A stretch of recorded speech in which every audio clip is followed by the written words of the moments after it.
Good morning, everyone, and a very warm welcome to all our participants joining us today, whether you hear from across UKZN campuses, libraries, or tuning in from different corners of the country.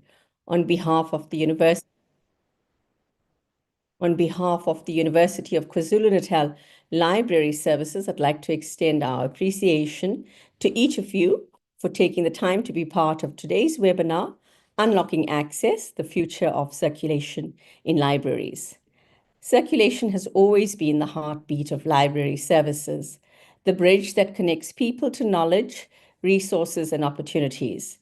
But as users' needs evolve and as digital technologies reshape how information is accessed and shared, the very concept of circulation is being redefined. Today, we find ourselves at the intersection of tradition and transformation, where physical lending meets digital access and where innovation opens new doors to inclusion, equity, and sustainability in library services. This webinar aims to explore how libraries can adapt circulation practices for a future that's more connected, data-driven, and data-centered. So we have an exciting program ahead, featuring thought-provoking presentations and practical perspectives that will inspire how we approach circulation in the years to come and will guide us through this exploration of innovation, access, and the evolving role of circulation in libraries. So without further ado, let's begin. It gives me great pleasure to introduce the Director of Library Services, Dr. Nonhlanhla Ngobo. Dr. Nonhlanhla is the Director of Library Services at the University of KwaZulu-Natal. She holds a PhD in Information Studies and a master's degree in Information Studies from the University of KwaZulu-Natal. Her library career started at eThekwini Metro Library, where she held various leadership roles. She has occupied academic library leadership positions for over 20 years. She's an active LIASA member, having served as the KZN branch chair-elect from 2014 to 2016 and branch chair from 2016 to 2018. She has also presented at national and international conferences on key LIS issues. Thank you, Nonhlanhla. Over to you. Thank you, Dr. Partha. Good morning, ladies and gentlemen, esteemed guests and colleagues. I would like to apologize for not showing my face. It's not that I don't want my face to be seen. I have an issue with the camera after the upgrading of our computers. Mine was done on Monday. My sincere apologies, colleagues, but I hope you can all hear my voice. I would like to very warmly welcome all of you to our very first Circulation Services webinar. This first of its kind circulation webinar is aimed at sharing information on a wide variety of circulation-related issues, tasks, and projects. It gives us great pleasure as UKZN Library Services to host this very important conversation. There's a lot of good practice that happens in our circulation departments, which has not been shared. This is a valuable platform to showcase what UKZN Library Services has done and is doing to better meet the needs of our users and so improve user experiences and engagements. It's also an information sharing session for sharing best practices by our counterparts in the country in terms of enhancing user experiences. Every library exists for the sole purpose of serving its clientele. This is what defines our relevance as libraries and forms, my apologies. This is what defines our relevance as libraries. And it enables us, and this particular platform also enables us to share our experiences, what we've done well, as well as the areas of improvement, as we're all, as library practitioners, are committed to serve our users in the best possible manner. We are very grateful and honored to have Mr. Nellis Water from the Tshwane University of Technology Library Services, who is going to share with us valuable insights gained from his long service in the academic library environment. We are very grateful and honored to have you, Mr. Nellis Potter, and we look forward to the insights that you're going to share with us. And also, colleagues, ladies and gentlemen, part of the program is going to include our circulation principal librarians, who are going to share with us on various projects and tasks that they are busy with in their various areas of responsibility. So we look forward to the nuggets of wisdom and the insights that will be shared with us in this webinar.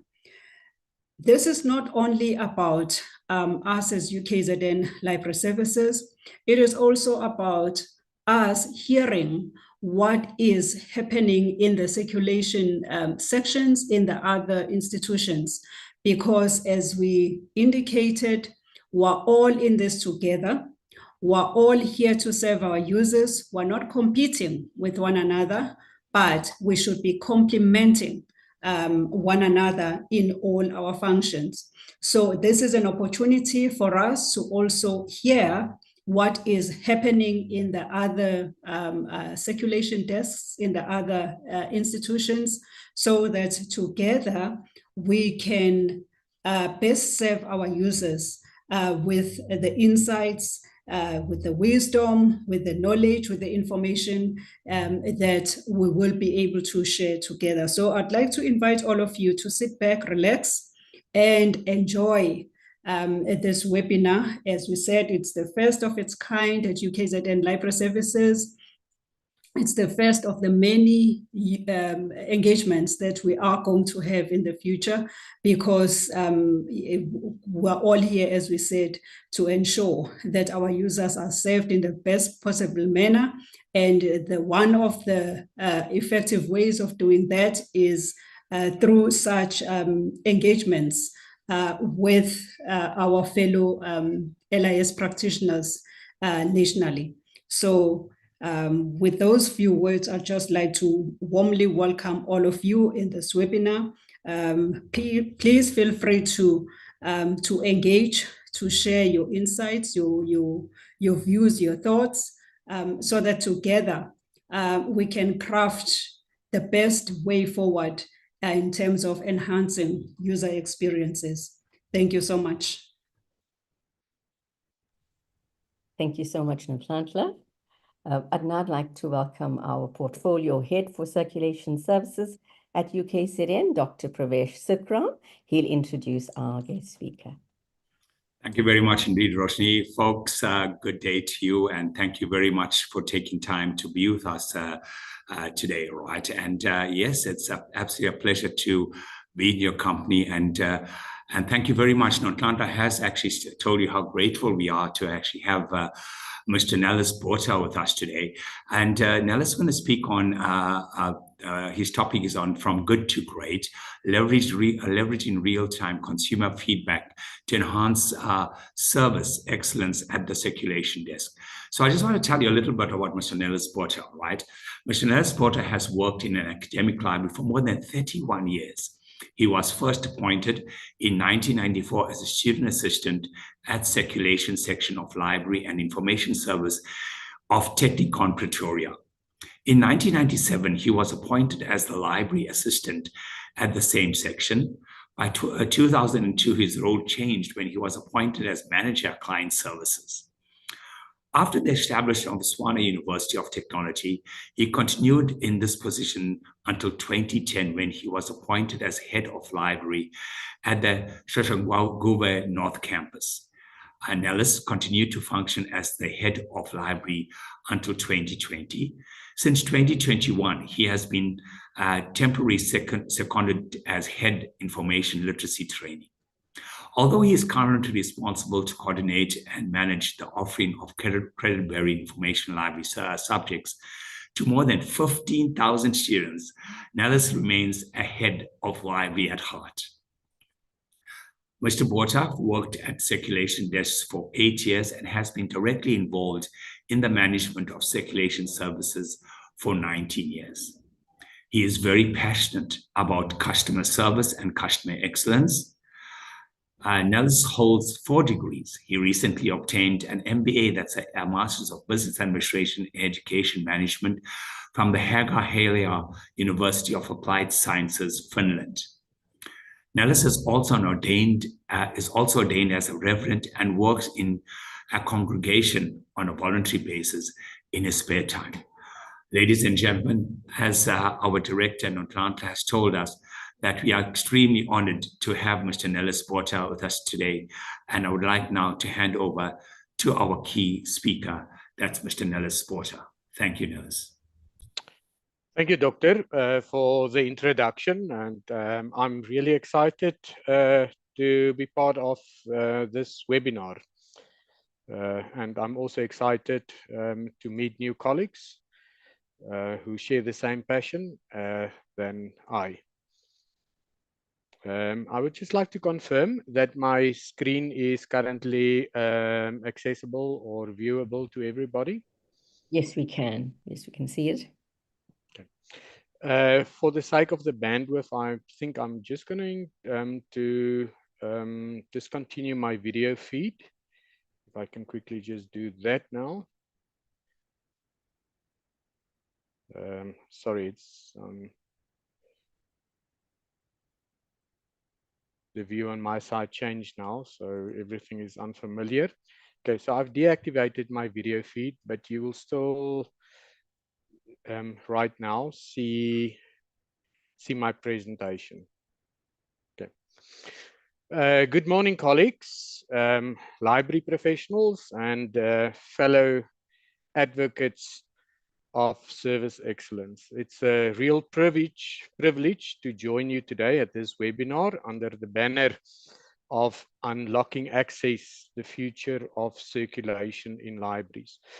My topic today is From Good to Great, leveraging real-time customer feedback to enhance service excellence at the circulation desk. In part, this topic has been prompted by a pilot that was conducted at Technikon Pretoria many years ago. The phrase "from good to great" is not just a slogan. For me, the phrase is a call to action, a challenge to rethink how we serve, how we listen, and how we grow. At the heart of this transformation from good to great lies a simple but a powerful concept, namely leveraging real-time customer feedback. I would like to start with a few statements about the circulation desk of a library, and I'd like to believe that the statements also applies to any academic library, and not only to the academic libraries of my institution. These statements have a profound impact on my views about customer service and service excellence at the circulation desk. So please allow me to quickly read these statements. Great libraries are not built by collections alone, but by the quality of every interaction. Ultimately, this means that we are not only about providing access to resources alone, but the human element is also core of what we do. At the circulation desk, service is not just about checking out and checking in books. It's about checking in with people every moment matters. The circulation desk is where the library's values meets its users. Service excellence here is not optional. It's the standard that defines the entire experience. When library circulation staff deliver with care and precision, they don't just support learning, they elevate it. And lastly, the circulation desk is a partner in student success. Every book loaned, every query answered is a step closer to a student's academic success. So have you ever thought about it in this way? Every time that you help someone at the circulation desk, you are helping him or her one step closer in realizing his or her dream, and you are helping him or her to eventually find a job, and you are helping him or her to become a productive member of society. Every time you greet someone in a friendly manner and you are smiling to him or her, you are making a difference to that person. And I dare say that if you believe in the butterfly effect, by making even a small difference to someone, you might very well be making a difference to the world. No one should ever think that work at the circulation desk is unimportant or has no impact. So, colleagues, there's one thing that I think that we must clearly understand, and that is that service excellence matters. Why? Because libraries are no longer just repositories of books. Libraries have transformed and are in the process of transformation. These days, libraries have become dynamic hubs and learning centers and safe spaces that nurtures learning, growth, and development. The circulation desk is the first and foremost point of contact between library staff and library users. And in our case, library users are our students. The circulation desk is where impressions are formed and questions are answered. At the circulation desk, frustrations can either be resolved or amplified. Those of us who have worked at the circulation desk know from experience, or at least are expected to know, that service excellence is not optional. Service excellence is important because it builds trust and loyalty. It enhances user satisfaction. It reflects the professionalism of the library as well as the entire institution. It supports institutional values. A final word. Students expect circulation staff members to serve with speed, empathy, and clarity. To fulfill these expectations, circulation staff must have the tenacity and the courage to be friendly and approachable and respectful and precise, and to be well informed about policies and procedures, and to offer clear explanations and resolve problems calmly and professionally. So I would like to conclude the thought that service excellence matters by briefly mentioning a survey that was conducted by Chelsea on the expectations that students have about academic libraries. And I've highlighted a few key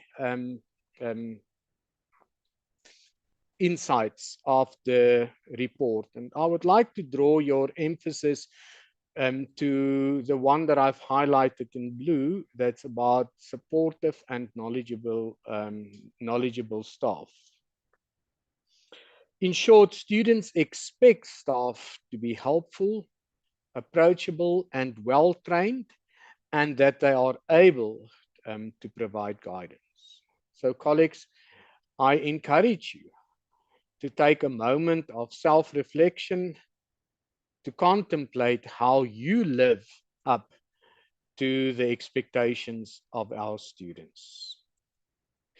Let us now jump into a new topic and focus on what does it mean if we say that there is a need to monitor customer service in real time. So there's actually quite a lot of different definitions about monitoring customer service in real time, and I have provided some examples of definitions.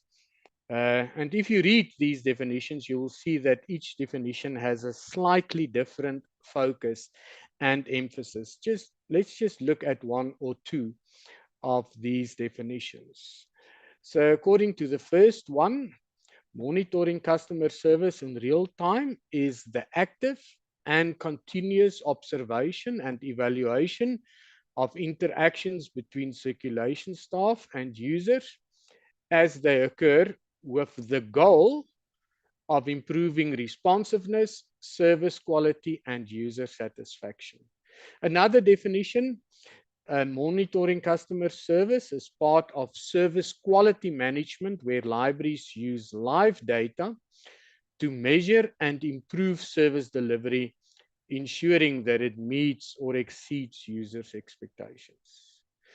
Monitoring customer service means tracking service delivery at the circulation desk to ensure that students and faculty receive timely, courteous, and effective support for their learning and research needs.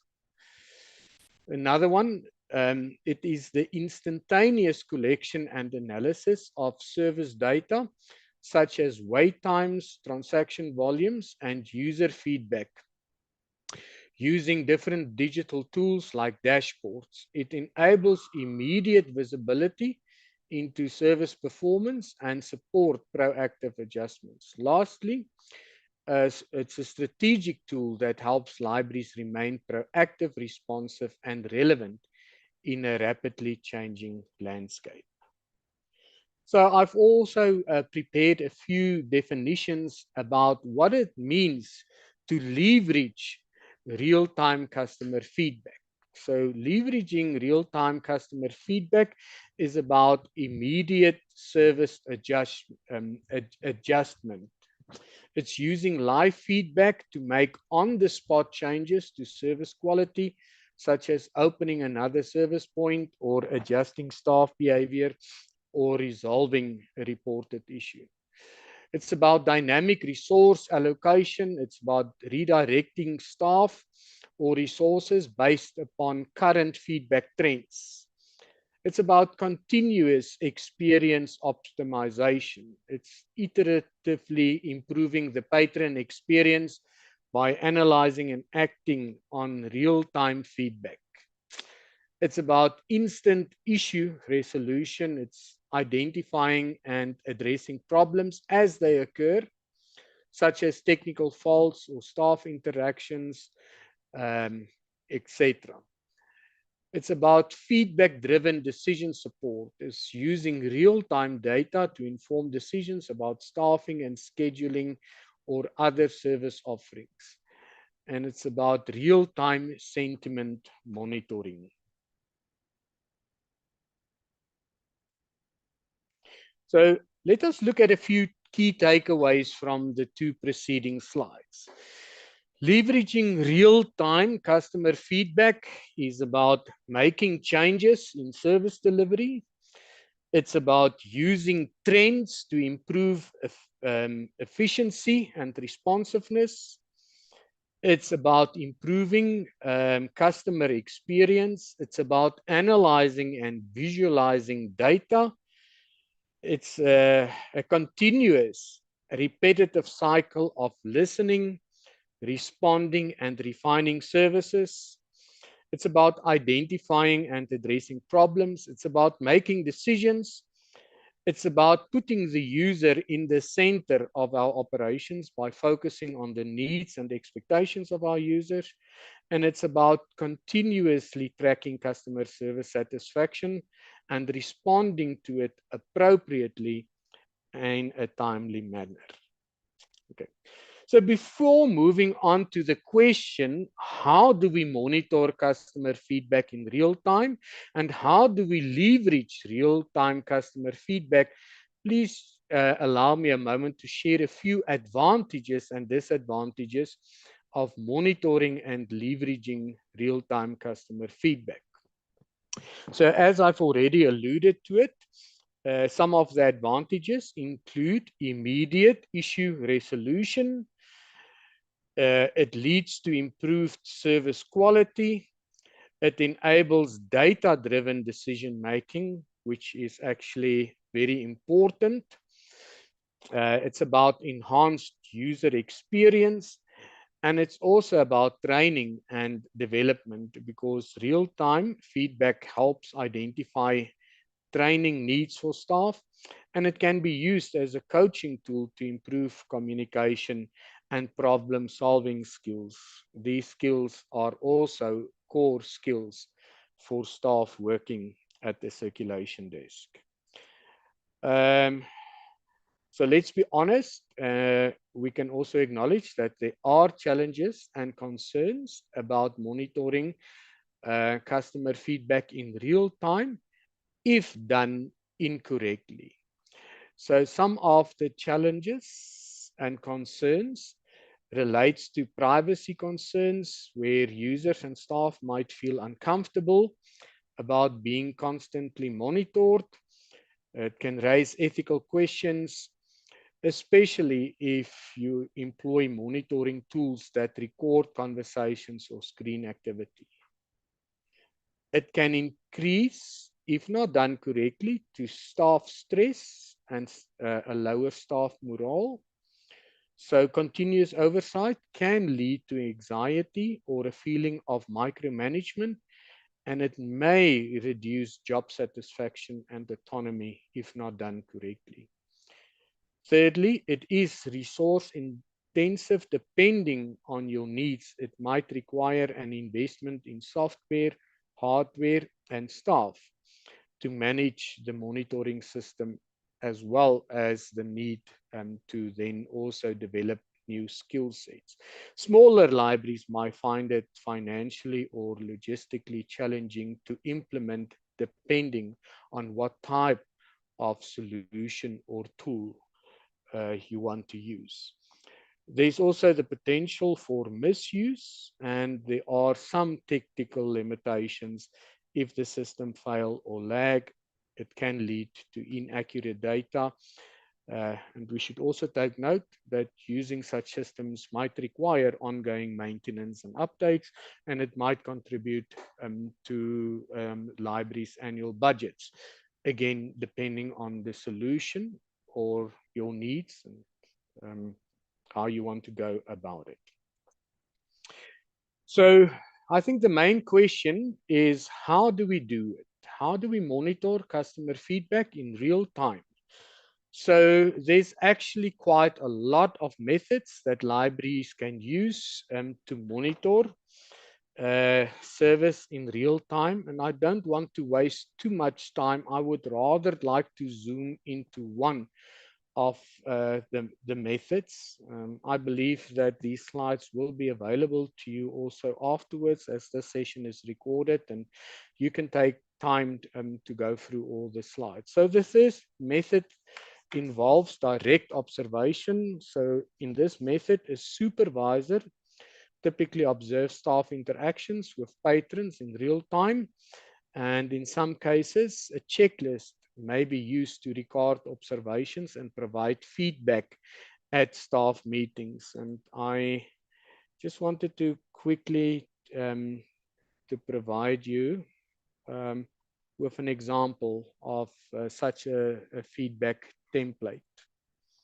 So I hope that my screen is visible, but this might be a good example of an observation checklist that is completed by a supervisor. So it's about greeting and patron engagement, efficiency, problem solving, and communication. But if you want to adopt this method of monitoring customer service, feedback in real time, you can or you should consider developing your own tool and mechanism. Okay, I'm going to skip the advantages and disadvantages just for the sake of saving some time, but I encourage you to go back and read it.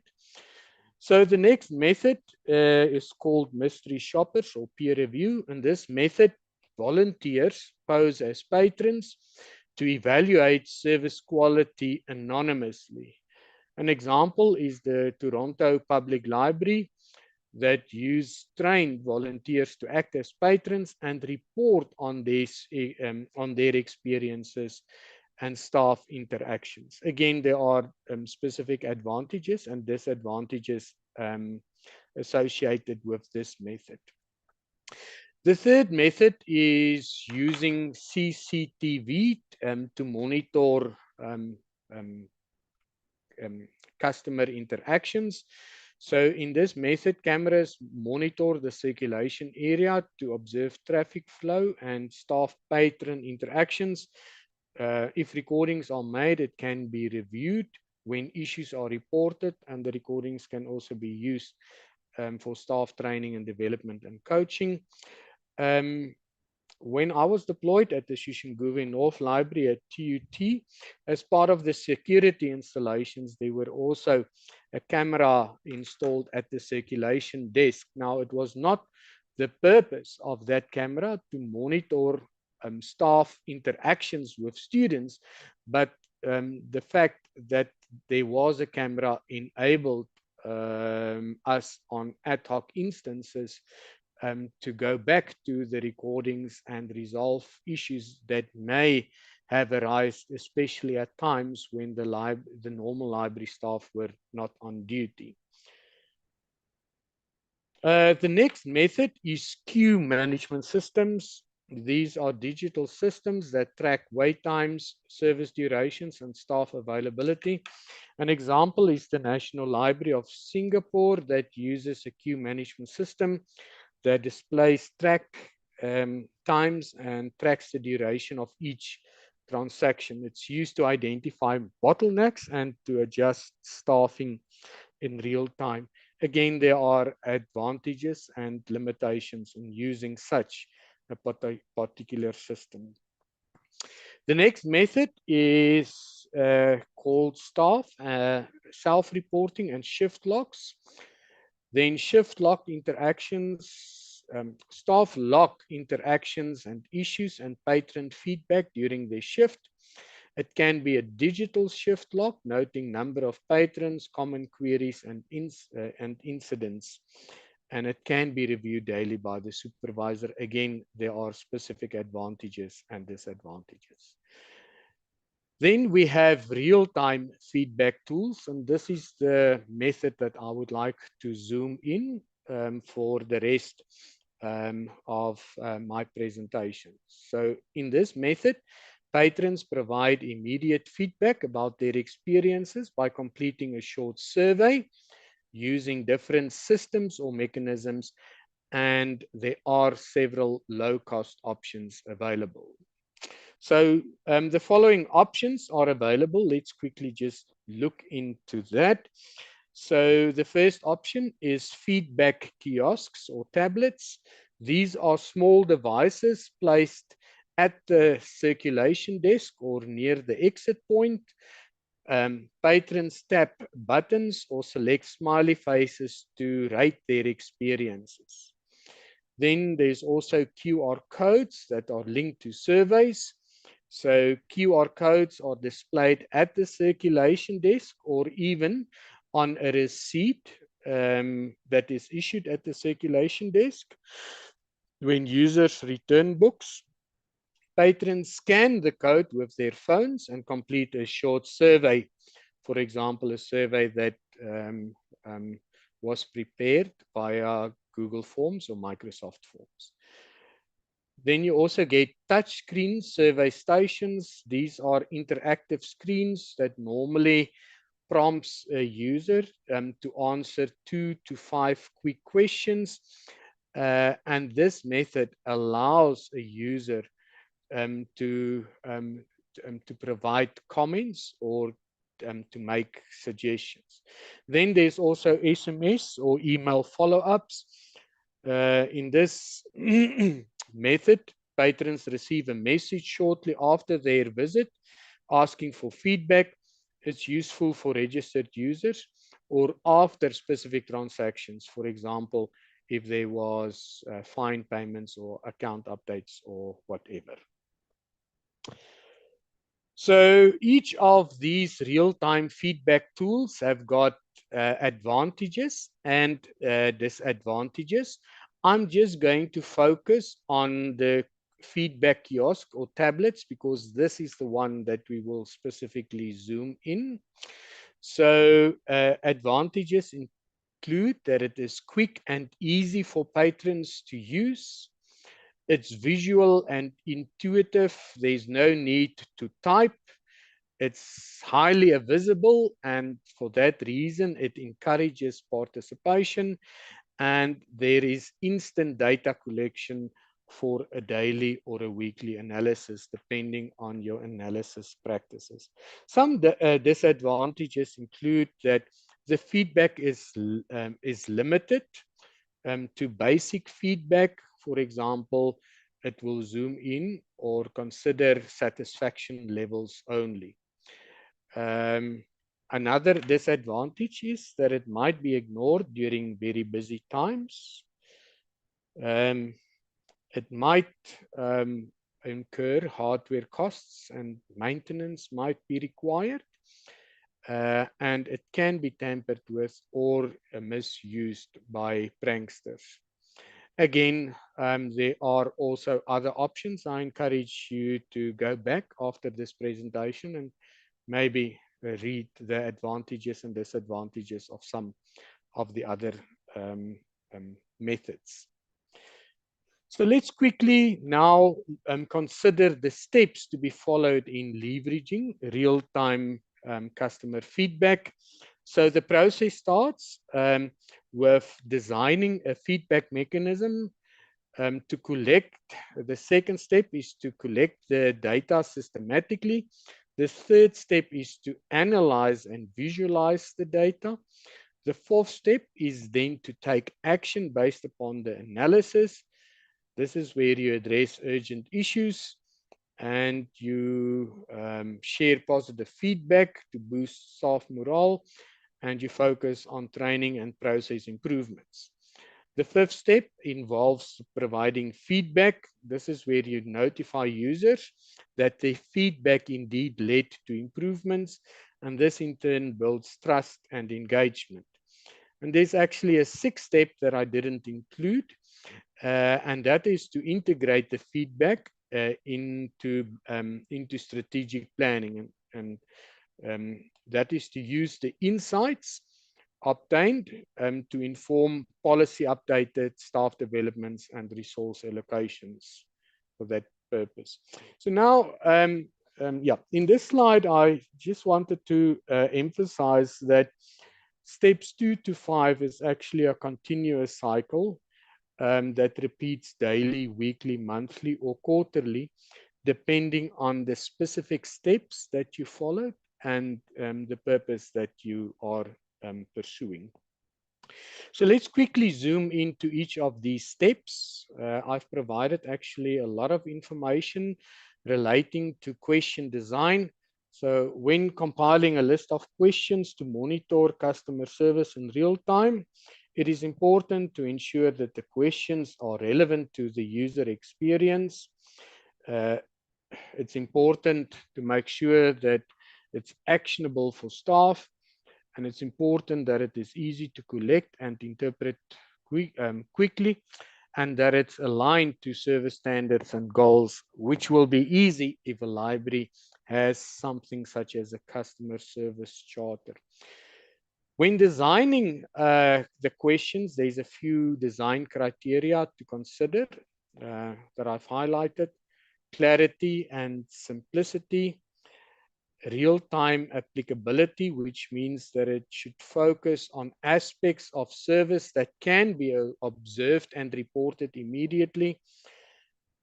Maybe one should avoid questions that require a long reflection or a post-visit feedback.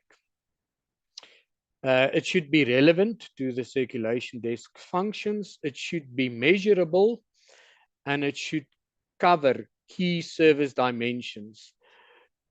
So questions that one can typically include is about courtesy and professionalism, efficiency and speed, accuracy of information, problem resolution, and so forth.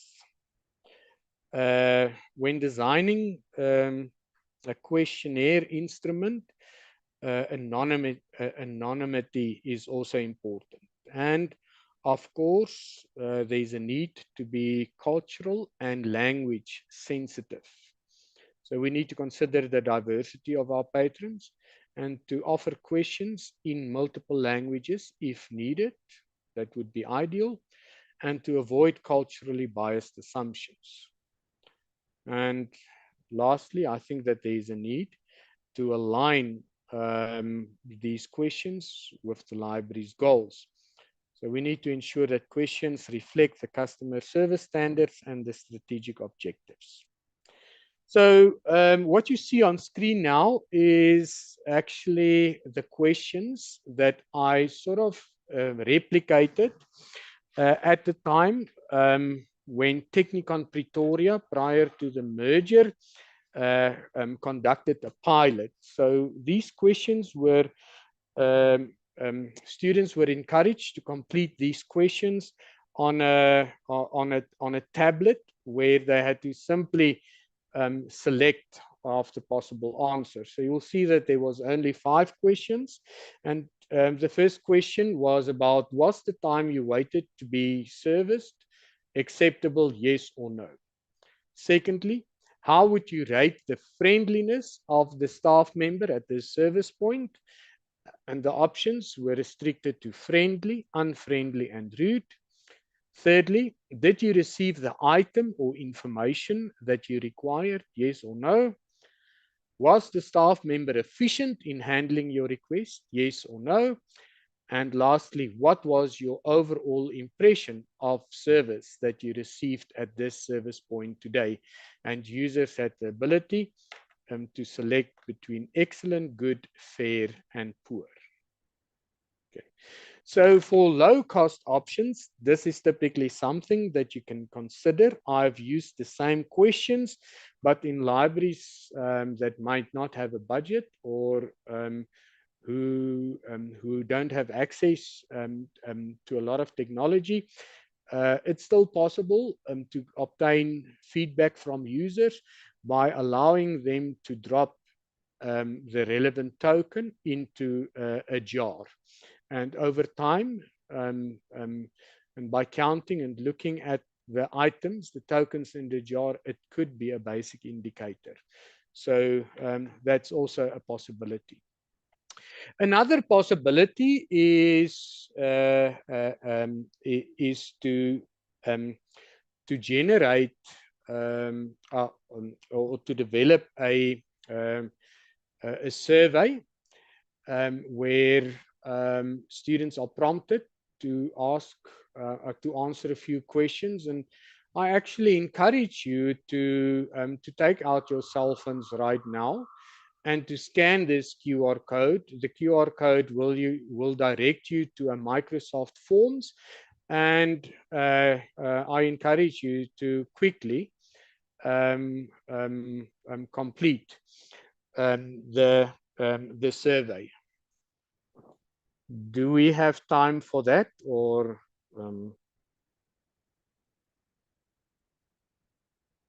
Pravish, do we have Yes. time? Yeah, okay, Yeah. Thank you. Yes, go ahead. Let's do that. It's not well too much time, but I think it might be a good idea to just see how end users might experience if we make use of an online survey. And let's imagine that this QR code is then deployed at the circulation desk through a poster or whatever.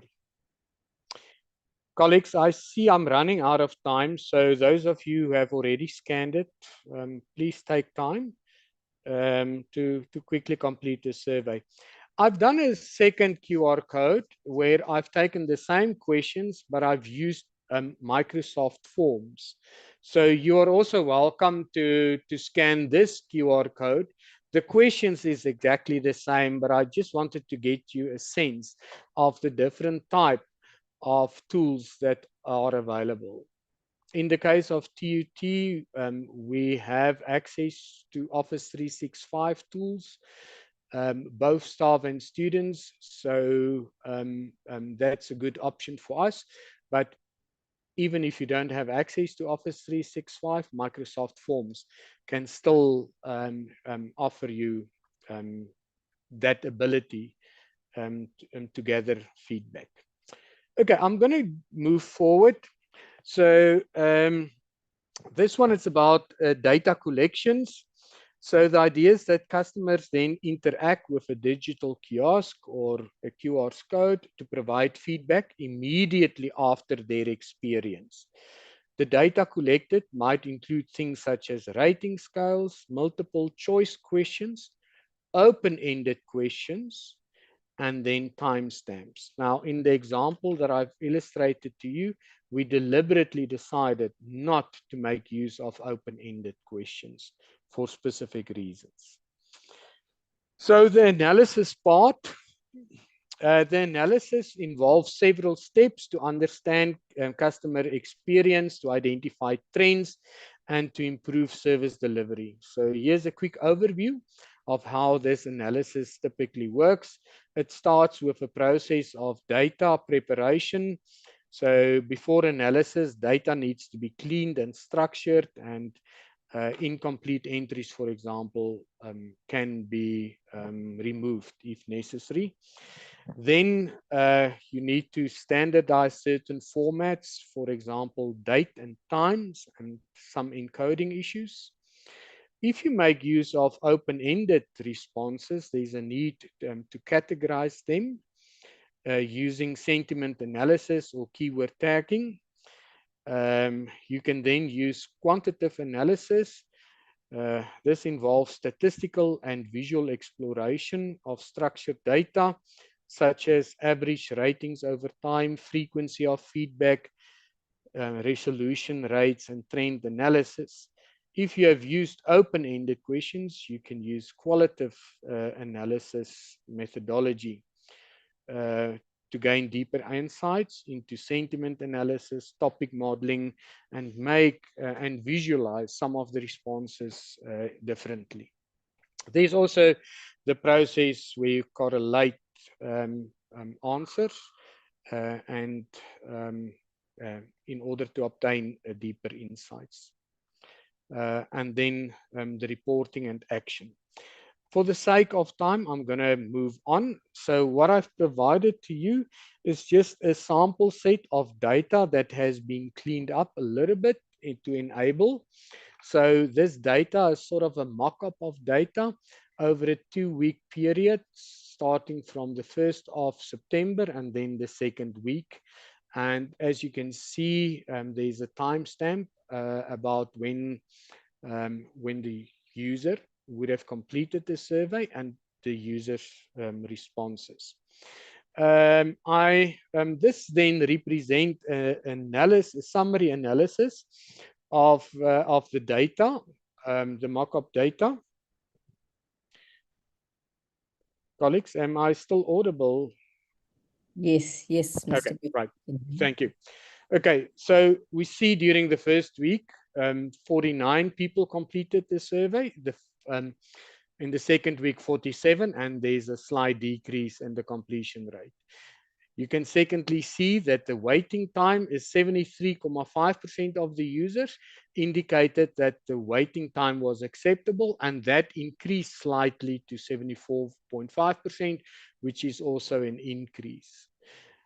However, we see that the friendliness went down 1.2%. And it's also worth noting that the rudeness increased were 4.4% in this mock-up data. 71% of the responses, students indicated that they have received the information. So in other words, they are satisfied, and that increased. Staff efficiency then decreased during the second week. All the impression was 61.2%, indicated that it was excellent or good, and that increased in the second week. But and then the overall impression of those users who said that their impression was poor, that also decreased, which is also good. So that's typically just a sort of a brief analysis, a summary of the analysis of the data. For the sake of time, and because I played around of it, I used some AI tools and to assist with generating of the reports. Maybe I'll just show you one. I encourage you to explore this in greater detail. So I'm just going to quickly show you one report. It's not the one. Okay, so let me quickly just show you this particular report. So I've uploaded the data set to an AI tool, Microsoft Copilot, and asked it to generate a report. And what it does, it compared the staff friendliness by hour of the day. So we could see that when staff friendliness were at the highest and when staff friendliness were at the lowest. And then staff efficiency were also analyzed by the timestamp when staff efficiency were the highest and when it was the lowest. And here it's quite interesting in the mock-up data to observe that staff friendliness and staff efficiency correlated. So when friendliness were down, staff efficiency were also down. Mr. Botha, we Yes. can't see the report. Oh, Sharing. sorry. Okay. I'm going to maybe provide you access with the report. I think what I did is not to share the entire screen, but only the PowerPoint presentation. So yeah, sorry for that. Apologies. Okay. So the next step involves visualizing the data with dashboards. So there's a few considerations to keep in mind to ensure that the dashboard reflects the most recent feedback with a minimal delay. You have to decide whether you want the dashboard based upon the streaming of data, or will the dashboard be populated by doing a batch upload of the data once a day, depending on your needs.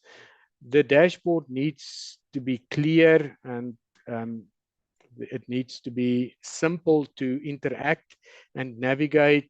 You need to avoid clutter. There's a need to use intuitive visuals such as bar charts and line graphs and heat maps. It is worthwhile to include sentiment analysis and to use color-coded indicators, for example, green for positive, red for negative, to show customer mood at a specific time. Dashboards can also enable you to filter and segment and provide some segmentation of the data, like I've illustrated about the timestamps. And depending on what dashboard you make use, some dashboards even allows you to set up alerts, which acts as a trigger. So when negative feedback spikes, there will be alert that is generated. So there's a lot of different visualization methods for dashboards, and I provided you with some methods and in what particular context it's best for. And I've also indicated whether it's easy to use and what type of data can successfully be illustrated by what method. So For the sake of time, again, I'm going to skip to this, but I encourage you to maybe go back and read this. So the next thing I think that we need to now focus is how do you turn feedback into actionable improvements? So turning feedback into actionable improvements involves a structured approach that connects data insights to service enhancements. And I am offering you a practical framework that you can use, which involves that you categorize the feedback into meaningful categories, such as service speed, staff interaction, process clarity, etc. Then the second step involves identifying patterns and trends. So you can use your dashboard to spot recurring issues and to track staff-specific feedback to guide coaching. And you can also use it to monitor sentiment shifts over time. Turning feedback into actionable improvements means that you have to prioritize issues. Not all feedback requires immediate action, so there's a need to prioritize based upon the frequency. How often does an issue occur? What is the impact of the issues? Does it affect many patrons or critical services? And what is the feasibility? Can it be resolved quickly, or does it need long-term planning or policy changes? And then turning feedback into actionable improvements, also implementing targeted improvements, such as conducting staff training, making tweaks to business processes, or adjusting staff during peak times. And of course, there's a need to provide feedback to the users about how their feedback led to changes. So feedback is only valuable when it leads into action. So to turn data into decisions requires of us to identify service gaps. It requires of us to celebrate success, to highlight positive feedback, to boost staff morale and reinforce good practices. It requires of us to set SMART goals that are specific, measurable, achievable, relevant, and time-bound. It requires of us to conduct staff training and development and to use feedback to tailor training sessions. If necessary, there's also a need to make policy adjustments.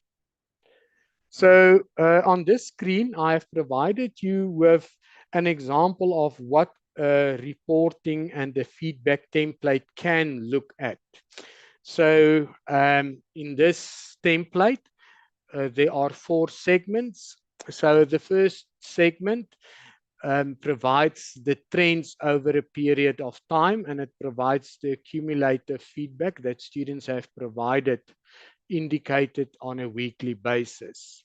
So it can typically show an increase and a decrease in waiting periods or staff efficiency or any of the other aspects. Then there's a zoom in into the details of the latest week that was completed so that you can measure how the last week's data compared to the overall trends and whether there was an improvement or a decrease in certain responses of students.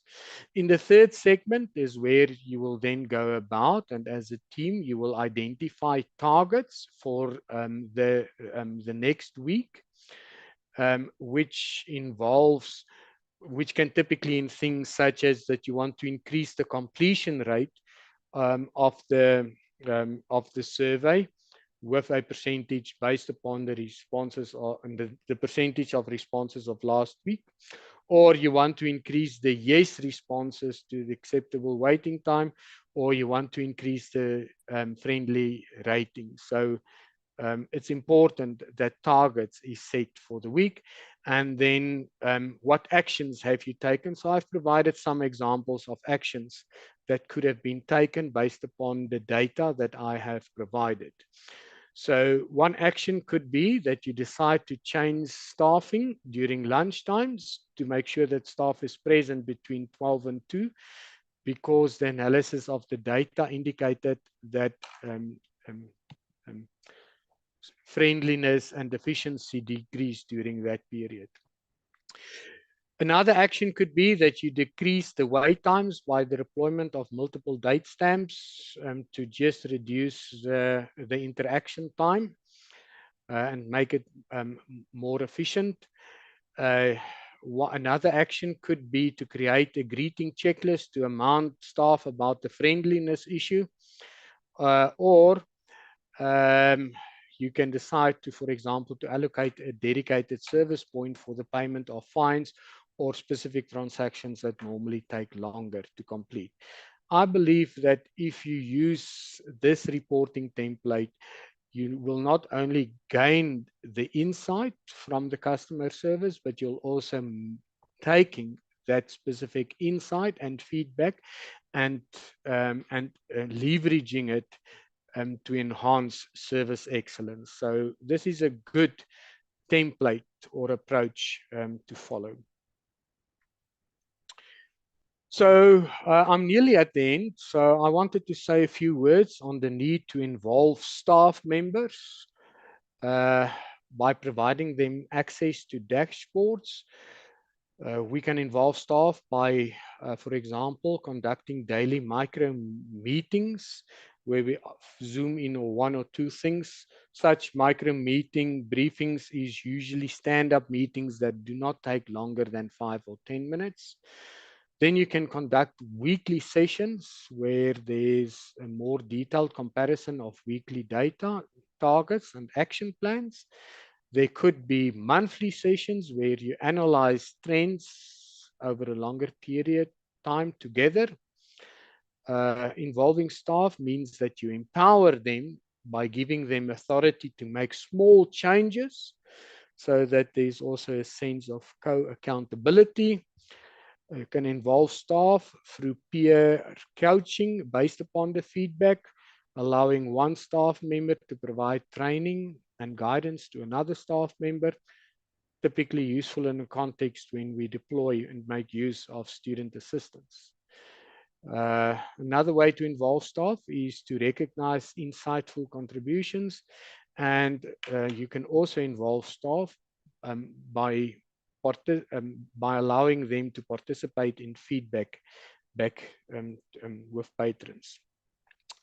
So colleagues, to move from good to great, we must embed real-time customer feedback into our organizational culture. That means that we need to encourage staff to see feedback as a gift and not as a threat. It means that we need to reward responsiveness and innovation of staff. It means that we need to celebrate the success stories, and it means that we need to make feedback part of daily operations, not just quarterly reviews. When feedback becomes part of our DNA, excellence becomes inevitable. When we serve better, we build trust, and when we build trust, we build libraries that matter.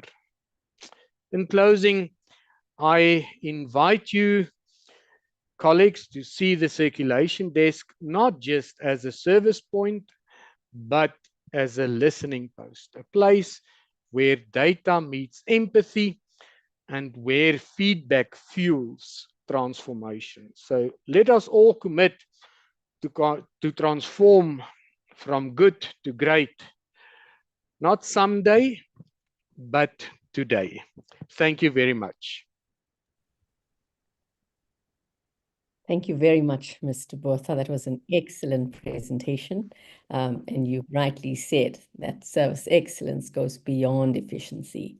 That's about creating meaningful user-centered experiences. So thank you very much. Colleagues, we're going to continue with the session. We will take questions at the end, but I encourage you to add your comments and your questions in the chat as well as on the Q&A. So we're going to move on now to our next speaker. So it's my pleasure to introduce Dr. Pravesh Sukram. He commenced working at UKZN in 1981. He's worked in all sections of the library. In 2005, he was appointed to the position of campus librarian at our Pietermaritzburg campus. Currently, he is the portfolio head of circulation services. Dr. Sukram has his PhD in management studies. He has a Master of Business Administration. He's got a postgraduate diploma in management, as well as a postgraduate diploma in human resource management. And he's got an advanced university diploma in information studies. Dr. Sukram has lectured part-time in the following areas: MCOM, Strategic Human Resource, and the Bachelor of Business Administration. So over to you, Pravesh. Thanks very much, Roshni. Good morning, colleagues. And firstly, Nellis, thank you very much indeed for a great presentation. I think I'm moving from good to great, and that's the whole idea for all of us at Circulation, to actually move from good to great, right? So colleagues, as you have seen that my director, Nonhlanhla Ngobo, has actually told us that this is the first seminar or webinar for Circulation, right? So when we looked at it and how we're going to go about it, UKZN, telling UKZN stories, I this thought with our team at Circulation that because it's a first seminar, let's go ahead and introduce UKZN to the panel first, to all our delegates here, tell you where UKZN from, and then that was actually plays the context of where we are in terms of how we're going forward. So yeah, I think Nellis's talk on moving from good to great is actually great. Thank you very much indeed, Nellis. Colleagues, I'm going to share my screen right now with my presentation, all right? And you can actually see it right now. And well, basically it is to do with this. And I thought, let's set a scene for you. If you could see my screen at the bottom, that is UKZN libraries or the UKZN different campuses, all right? So what we would like to do is just do a brief introduction in terms of Circulation, all right, or UKZN. So colleagues, in terms of looking at an introduction now, as you know that UKZN Library Services, well, it was formed on the 1st of January 2004. And this was as a result of a merger between University of Durban Westville and University of KwaZulu-Natal in the Durban and Pietermaritzburg areas. Now, this gave rise to 5 campuses, all right? And then we've got the Edgewood Campus Library that is based in Pinetown, and it is the university's primary site for teacher education and is home of the school or University School of Education. Then, colleagues, that is based in Pinetown. If you're familiar with how KwaZulu-Natal is, close to Pinetown is Durban, all right? And we've got a Howard College campus library, campus there. And this is based in Durban, as I said, and offers degrees with options in the fields of science, that includes geography and environmental disciplines, engineering, law, management studies, humanities, which includes music, by the way, and also social sciences, and also offers architecture and nursing. Then we've got the medical school that's based in Mbilo, that's very close to the Howard College Library. And folks, we have the Pietermaritzburg campus. It's about 80 km away from Durban. And in the Pietermaritzburg campus, we offer a range of programs such as science and agriculture, education, law, human and management sciences. And what is unique to PMB campus is the disciplines of agriculture, theology, and fine arts. And colleagues, our fifth campus is Westville campus. That's in Durban as well. And this campus offers programs in sciences, engineering, law, commerce, and management, humanities, social sciences, and social and health sciences as well. So looking at this here, we've got this leads us to having different campuses. We would thereafter look at the different libraries that serves these campuses, all right? Now, our libraries, as you know, are there to support learning, teaching, and research. So at Edgewood campus, we've got the Edmondson Library that, as I stated previously, deals primary education books. Then Howard College, we've got the EGM Library, E.G. Mahalva Library. That is a main library at Howard College. But we also got branch libraries. That we've got the Architectural Libraries, which is a Barry Berman Architectural Library. And then we've got the Music Library as well, the Eleanor Bonnell, the Music Library. And then we've got the Law Library at Howard College, the GMJ Sweeney Law Library, okay? And then at medical school, we've got the Nelson Mandela Library at medical school. Then folks in Pietermaritzburg, we've got the Maritzburg Library that has got the Cecil Renault Library, that's the main library. Then we've got the Law Library in Pietermaritzburg. And we've also got the Life Sciences Library in Maritzburg. And then at Westville, we've got the main library at Westville campus. Now, folks, in terms of all these libraries, UKZN Library Services also includes our special collections, all right? So we've got the Campbell Collections that's based in Durban, in Musgrave, and then in Howard College, in Westville Library, we've got the Gandhi Lutuli Documentation Center in Pietermaritzburg. We've got CALS, and we've got the Ellen Payton Center. So folks, I'm basically setting the scene to tell you how we are operating and how we came up, give you some history. So in terms of our library structure, right, when we merged, we had 4 campus librarians appointed to the library. And as Roshi said, I was appointed to the post of campus library in 2004 in Pietermaritzburg.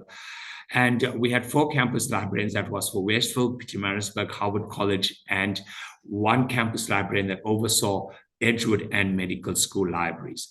Now, in addition to these campus libraries, we had senior management for library information services.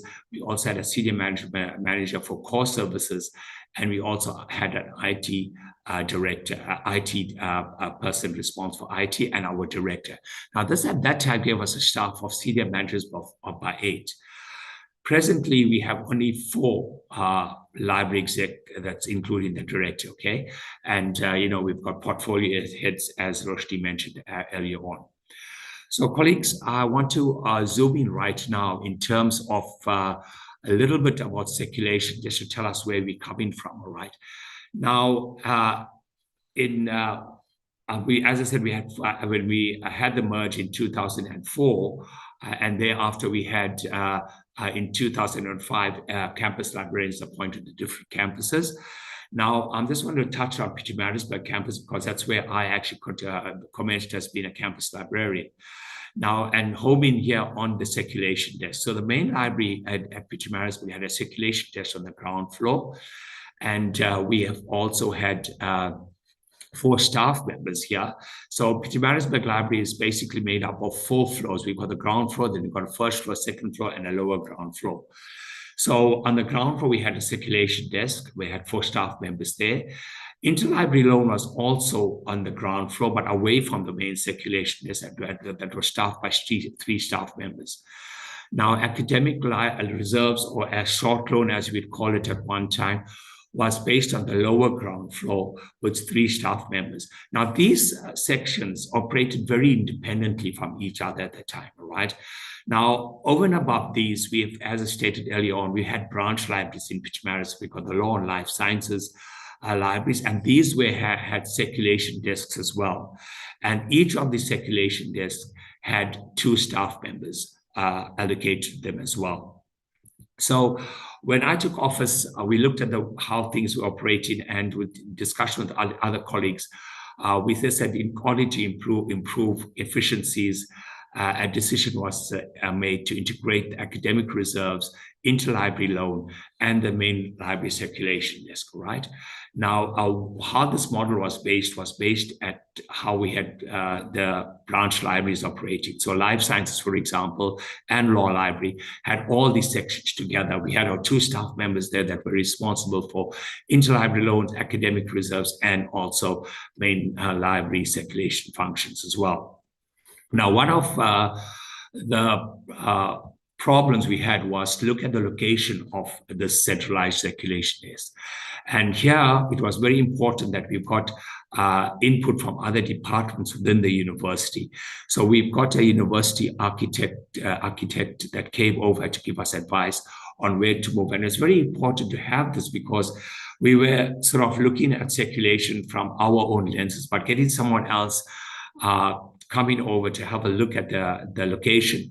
And our architect suggested where to put our circulation currently because of lighting, because of the accessibility to staff members, and that's where it is based now on the ground floor. So folks, when you look at the circulation desk and how it is, we had to actually introduce new ways of working because we are having a centralized into the circulations, and this brought about a job rotation, right? So the centralized circulation has lent itself to the introduction of job rotation. And so there was no more need for us to specialize tasks, right? And so this non-specialization brought about a more efficient use of staff. Now, staff were trained in all aspects of circulation, where we had different modules on, as you are aware that circulation, we use a WMS model system at UKZN, and there's different modules on the circulation systems, all right, whereby we used to remove holes, place holes on items, interlibrary loan, academic reserves, and also subscriptions. Now, we went ahead and introduced a roster system, which introduced staff where staff could actually move to the different branch libraries and also different sections within the library. Now, rotation was done on a weekly basis, and remind you, this was all done within consultation with staff as well, right? So I just wanted to touch in terms of the staffing at the Pietermaritzburg Library. So when we had staff in the different libraries, we had a total of 14 staff members staffing area different libraries. Now this reduced to 6 when we had the centralized circulation services come into play, and staff was not done away with. Staff reduced in terms of natural attrition. So if somebody resigned or retired or moved on to different sections, they posts went filled in. So we didn't have the system whereby people became redundant. People actually moved on, and that's how it got us back to 6 circulation staff at the main library circulation desk. Now, we found that staff morale improved as they were allowed to undertake a variety of tasks at circulation. Colleagues became more multi-skilled, and this actually did away to employ student assistants as staff could be moved between branches if there was a need. So as you know, the normal problems we have, or not problems, the work environment is people take sick leave or take annual leave, and sometimes it can't be avoided. So we have to actually have the circulation desk moving and still providing the service, as Nils touched on, providing a proper service. So we employ student assistants to actually assist when we don't have full-time staff to actually provide the service. So the service to students becomes unaffected, right? Now, colleagues, we're going to actually look at my colleague Sushila would be actually discussing 24/7 openings of the libraries. But what I just want to tell you that with the opening of 24/7 opening, having a centralized issue desk became more cost effective. I'll give you the number of staff. So if you look at the Maritzburg Library, for example, and at all the other libraries, we have academic reserves on the different floor and the circulation desk. With the centralization of the issue of the circulation desk, we began a Route 24 hours 4/7 opening. We didn't need as much staff to do it, and Sushila will touch more on that as well in terms of budget implications as we go on. So colleagues, I just want to go on now to look at the Howard College and Westville Libraries, all right? Now, this model that was implemented at Pietermaritzburg Library was also implemented at Howard College and Westville Libraries. And at these libraries as well, we've got academic reserves, ILL, and circulation desks. We are on different floors, and they were all brought up to one area. And these the similar efficiencies experienced on the Pietermaritzburg campus was experienced at Howard College and Westville Libraries. And Edgewood Libraries and medical school libraries all already had centralized issue desk, right? And medical school was reconfigured in 2013. ILL used to be offered at in an office, and academic reserves, or short loan, was housed in the reference areas. All this was moved to the issue desk, and the same happened at Edgewood Library. Folks, I just want to touch a little bit on service levels. The service levels of users improved with the centralization of circulation services, and it became circulation became a one-stop shop for users, all right? And it also improved user convenience and efficiencies as well. It created a more, and has created a more welcoming environment for our users. Having staff who know all aspects of circulation does not create unnecessary delays for users to obtain what they require, right? And turnaround times are maintained. And Nellis touched quite a bit on providing our users what they want when they want it, all right? So, it is based on Kaizen and stuff, models. As we go on, we'll speak about that as well. Now, colleagues, ILL and interlibrary loans and for UKZN, and I know many other libraries have been part of the Express program and service. So UKZN, because of ILL, turnaround times have been actually maintained. Now, what has been good having interlibrary loans, that we have got meetings taking place between our academic libraries.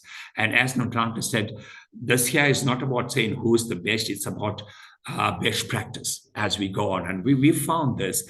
And right at this juncture, I want to actually pay tribute to our colleagues at UJ for initiating these informal meetings, because they have contacted the UKZN and say, guys, let's meet and have a look at what's happening in terms of interlibrary loan. There's great collaboration taking place. We have actually gone ahead and took a lot of ideas from what we've learned from colleagues and began implementing it in our libraries here. Now, one of the things that we offer at UKZN Library Services is the PPV service, is a pay-per-view library service. Now, this took place when we've had major problems in terms of budget, as all libraries experience, academic libraries, that we could not get all our articles for our users, our researchers. So a decision was taken by management to say, let's go ahead and purchase these articles. So we put aside funds from our budget to purchase these articles at great costs, but we were purchasing it, and our users, our researchers were getting the articles, all right? So it's great indeed, and I think UKZN Library Service is one of the first libraries to offer this pay-per-view services. Colleagues, also just looking at workspaces. Now, as you all know, that working at circulation, you have to give most of your attention to our users and what's required. So the admin tasks had to be performed somewhere else. So what we've done is we had looked at places where our admin staff could go and concentrate on issues that could move them away so they could focus more on very intricate issues about circulation. Now, my colleague Siba Kumalo will speak more as we go on in terms of library spaces. All right, he's got his own presentation done, and this looks something to look forward to, folks. Now, colleagues, as you know, when you implement change, there's always going to be some resistance, all right? So the way staff resistance improving, because colleagues were used of working into their own environment, and they had their own areas and they were comfortable in it. So when people reach comfort zones, we have to try, and when you introduce change, we have to go ahead and overcome that resistance. And then this was done by implementing, when we implemented change,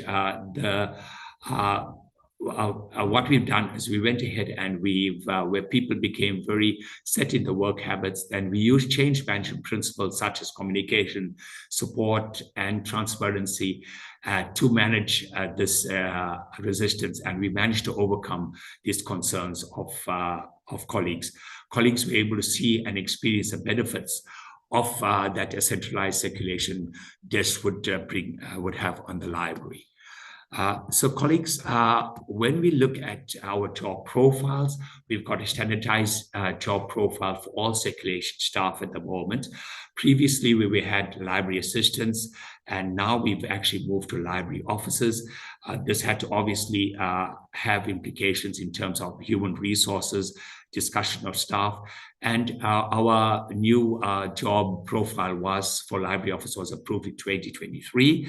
And what we require was 1 year relevant qualification and 2 years relevant experience is one of the minimum requirements, all right? And what has happened is with our colleagues, and I must say that all our circulation colleagues are here, colleagues have this qualification. There are colleagues that took the initiative to go ahead and study while they were working and have already got qualifications. And what's been good for this is now we've got our information services where we've got personalized librarians, subject librarians, that colleagues could move on to these posts and gave them some career path as well within the library. So this had worked very, very well indeed, colleagues. And I think it has actually allowed our colleagues to grow, not become stagnant, and it's a great upward mobility for colleagues. Colleagues, in terms of technology, the library has adapted to technology. We've got our self-checkout system at the medical library. We've got Digby and Tola. That's our computer, our computer library here, librarian Tola. And well, we've got our colleagues in Kuleleko and Varasha and Celeste will cover more on these areas, and they look at it more in detail when they're doing the presentations as well. And as you all could be aware that we have hosted the 5th IFLA symposium on artificial intelligence that was looked at artificial intelligence and robotics transforming libraries. And this was held from the 16th to the 20th of June in Pietermaritzburg. Colleagues, another very important contribution that we make towards our profession right here at UKZN Library Services is that we host our WIL students. Now, WIL is an acronym for Work Integrated Learning Students. And we host students from DUT annually, where students look at we have a structured program for students. And the program usually runs from July until September, right? It lasts about 8 weeks. Now, in Kuleleko, my colleague will be speaking more about the work integrated learning system we have at UKZN and how we actually go ahead and help our students. And it's been a great benefit to our students as well, colleagues. Now, University Kwazulu-Natal has guiding values for everyone, all right, something called a REACH-T. Now, REACH-T is an acronym that stands for Respect, Excellence, Accountability, Client Orientation, Honesty, and Trust. Now, these principles underpin a value-driven organizational culture, promoting mutual respect, quality in work, responsible behavior, customer-focused service, integrity, and dependability. Now, folks, basically everybody at UKZN, be it academic staff, professional staff, and students, are guided by these principles in our daily interactions. So, colleagues, that is basically what I wanted to touch. But I think as a concluding remark, and this was concluding remarks, but Roshni has spoken to you about the program. But I just want to look at when Roshni came in briefly, she spoke about circulation as being the heart of the library, right? So I just want to touch on something that our DVC, Professor Chathurgun, stated about circulation. So we met with our DVC, with our senior managers, and to discuss certain issues. And when we came to circulation, he formed the meeting that when he hears the word circulation, he thinks about the heart, all right, because he's from a science background, all right. So I went and informed our DVC that yes, Prof, circulation is the heart of the library. Yes, folks, all I can say is that circulation is pumping, and it's absolutely great having you on board. I want to thank you very much for your attention and for being part of this celebration of circulation. Thank you very much, and thank you, Roshni, and I want to head over to you right now. Thanks, folks. Thank you very much, Pravesh. That was really an insightful presentation. And thank you for setting the context for today's webinar.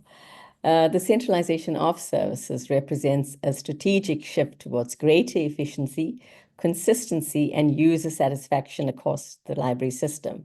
By unifying operations, standardizing procedures, and optimizing staff deployment, centralization enhances service delivery and ensures equitable access to resources for all users. Ultimately, a centralized circulation model supports a more cohesive, responsive, and sustainable library service environment that aligns with the institution's broader goals of innovation and excellence. Thank you very much, Pravesh. Once again, it now is my pleasure to introduce our next speaker, and that is Mr. Nkululeko Duke Mgwaza. Nkululeko is our acting principal librarian for circulation at UKZN at the Howard College campus. He holds qualifications in engineering, management, and information studies, and is a passionate advocate for open science. His professional interests include research data management, education for sustainable development, and the use of emerging technologies to enhance scholarly communication and equitable access to knowledge. So Nkululeko, over to you. Thank you, Doctor. I'll be sharing my screen.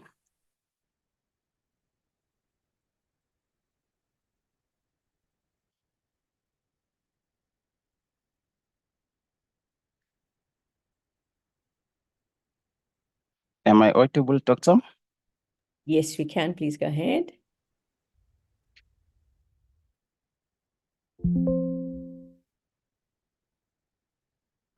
Is my screen on your side showing?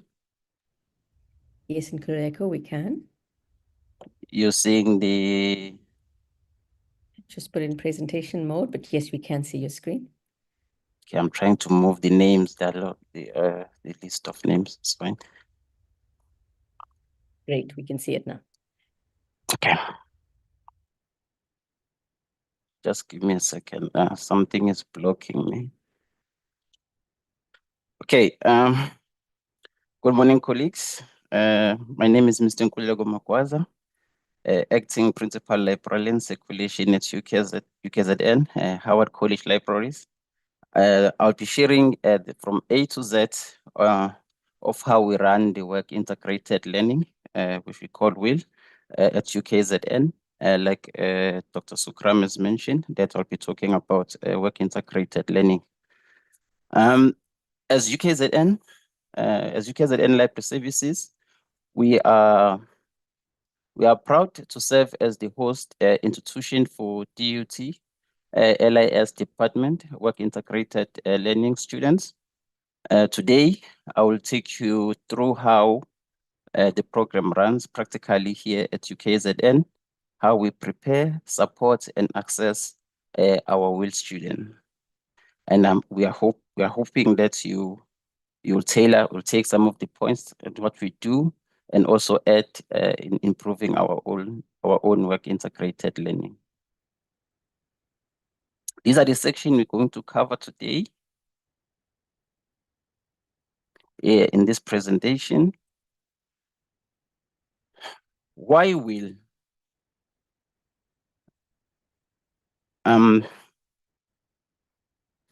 We have a problem in South Africa. Over 9.1 million young people aged 15 to 34 are not in education, employment, or training. This is what we call the SA NEET crisis. This cost the country about 24 billion annually in lost tax revenue and limits national growth. That's where the initiative like UKZN Work Integrated Learning become essential.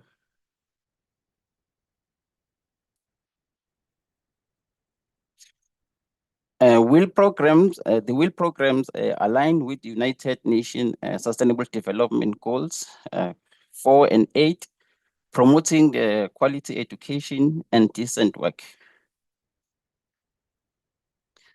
At a national level, the South African Department of Higher Education and Training has made WIL a requirement across the post-school education and training system.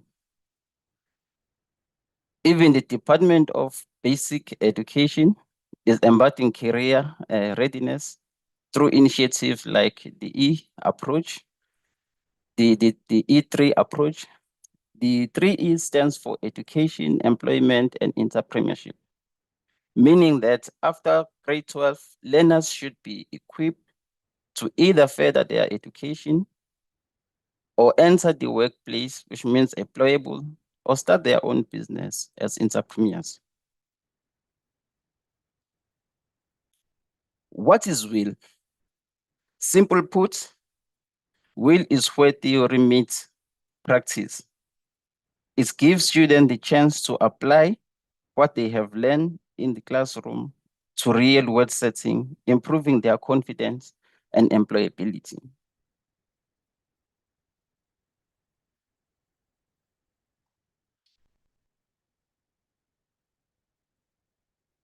WIL benefit everyone involved. Students gain work experience and networks. Like for now, the third year university at DUT know us as principal librarian and also as staff at UKZN. Employers like UKZN get access to fresh ideas and talent. As employers, we get to know what is new, what is being learned in classroom, and what we can benefit from. Institutions like DUT enhance their relevancy and improve graduate outcome. Their curriculum at DUT, they will know firsthand what is changing because at workplace things are changing fast, and they will know what currently is happening in workplace, and then they can improve their curriculum. The WIL partnership between DUT and UKZN has been running for several years now. This year, 2025, it took place from 14 July to 5th September, following the same successful structure used in previous years. The aim remains the same, to give final year students real hands-on experience in modern academic library environment. Practically, the process begins when DUT LIS department contacts UKZN requesting placement. Once we confirm the names of students, the students are sent to us. And because the UKZN has 5 campuses, we assign placement based on student preferences and logistics. Before the program starts, we meet as section head to finalize supervision schedule and activities. When students arrive, we hold an introductory section with the library director and portfolio managers, welcoming them, explaining our structure, and introducing our rich T values like Dr. Sukram mentioned earlier. This sets the tone for professional conduct throughout their stay. Students are also made aware that some of the functions are campus-based. For example, cataloging is at Howard College campus and acquisition is at Westville campus. Students will need to travel to those specific campuses according to the schedule. This is our week 1 and week 2. Students learn how the library operates at the front line, issuing and retaining material, shelf reading, and learning how to take stock taking. The student continue at the campus-based circulation department on week 2.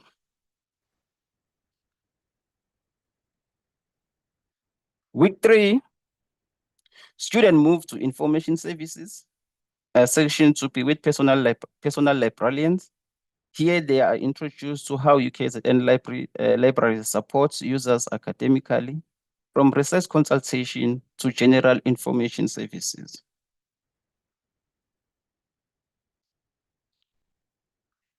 Week 4, they handle book orders, invoices, and processing, and also learn about our digital systems, which include institutional repositories like Research Space, Yabelana, and also digitization workflows. Week 5 and 7, which is a cataloging, special collection, and research support. Here they work at cataloging and special collection, learning the unique challenges and rewards of managing our special collections. In cataloging, they are introducing classification and assigning subject heading, among other tasks.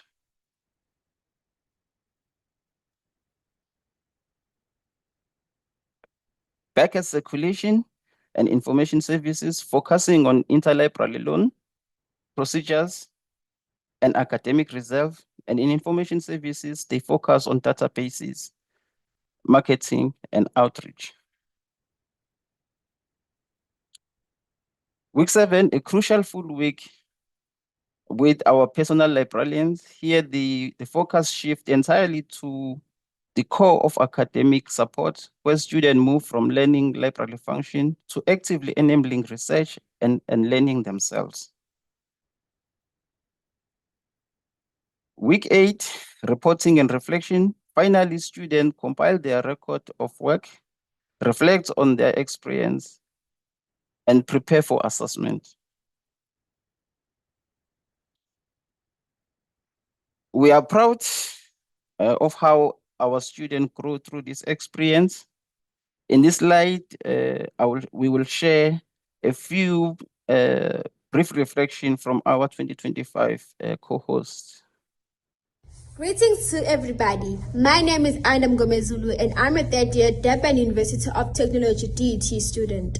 I'm currently doing my diploma in library and information studies, and I'm very excited to share with you my work integrated learning experience at the University of Kwazulu-Natal Library Services. Firstly, I would like to give you an explanation of what is an academic library. An academic library is a strategic partner for the universities in learning, teaching, research, and also community engagement. Getting to my work integrated learning experience at the University of KwaZulu-Natal, I had an opportunity to rotate across all the departments, which gave me a broad understanding of how the library operates. Firstly, I was at the circulation desk where I gained the knowledge and engaged with the users, which improved my communication and taught me how to handle inquiries efficiently.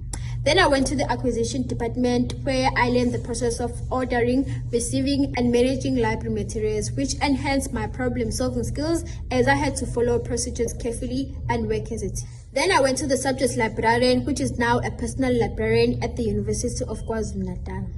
It helped me strengthen my research skills as I observed how the academic staff and students are supported in accessing and using resources. The highlight of my wheel was in the cataloging department. This is where I gained a hands-on experience in organizing and representing information. This area particularly captured my interest as it's connected directly with what I enjoyed learning at the Durban University of Technology and developed my analytics skills. Overall, work integrated learning or wheel experience at the University of KwaZulu-Natal gave me the chance to apply theory practice while developing key skills such as communication, teamwork, and also problem solving. And it's deepened my passion for cataloging. I would like to recommend that University of KwaZulu-Natal to recognize work integrated learning as a work experience, because this allows students to gain practical exposure, develop professional skills, and apply classroom knowledge in real workplace environment. Thank you. A humble greetings to my colleagues. My name is Domfegile Mbali Shozi, a third-year student in Durban University of Technology, who is doing her work integrated learning at University of KwaZulu-Natal Library Services. What I have gained so far at University of KwaZulu-Natal was a great experience and it shaped me better for work-related expectations. We got to visit circulation department where we used OCLC wheelchair system to check in and check out of books and also renewing of items. We also got a chance to do interlibrary loan where books were requested by other academic institutions in acquisition department. We were taught how to put and create barcodes and spine labels, how we manage library materials such as CDs, books, and donations. With electronic resource librarian, we got a chance to deal with database that UKZN is subscribed to, and also got to do invoices. And lastly, with information repository librarian, we were dealing with archiving of theses. Using UKZN repository, which is research space, theses were archived for them to be available to their community. For me, what was more interesting and would like to pursue in future is acquisition. Even though there is so much work to do, but you also get to learn more on library materials. I thank you. Greetings, my name is Nomcebo Siyaya and I am a Durban University of Technology student who is doing a diploma in library and information studies. And I am here to share my experience for the work integrated learning that took place at University of KwaZulu-Natal Library Services. During my work integrated learning experience at UKZN Library Services, I gained valuable insights and skills. I learned about circulation desk operations, including checking out and returning materials, shelving, and inventory, which is also known as stock taking, which involves counting and verifying library collections to ensure their accuracy. UKZN uses an app which is known as DigBuy, which streamlines inventory management by allowing staff to efficiently scan and track items, generate reports, and maintain accurate records. What I've discovered is that DigBuy is like an automated library and it makes things easier.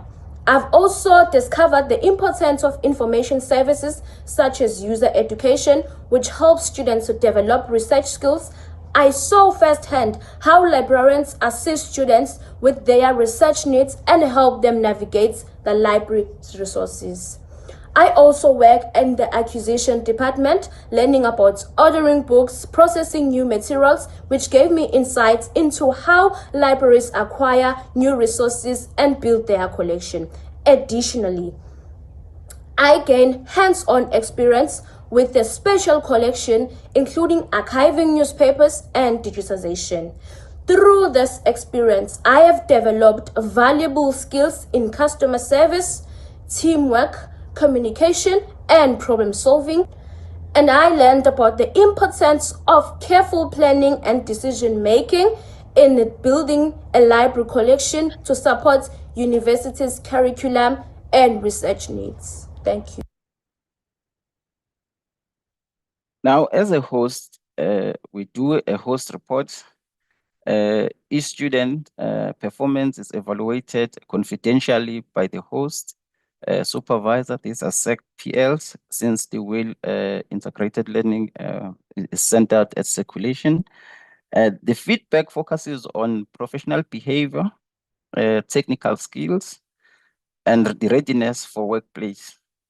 This is not only help students grow, but also inform DUT LIS department on how to enhance its curriculum. These are some of the readings that were used in this presentation. And in conclusion, the WIL integrated learning partnership between DUT LIS department and UKZN Library Services continue to prove that collaboration between academia and practice builds stronger and more adaptable professionals.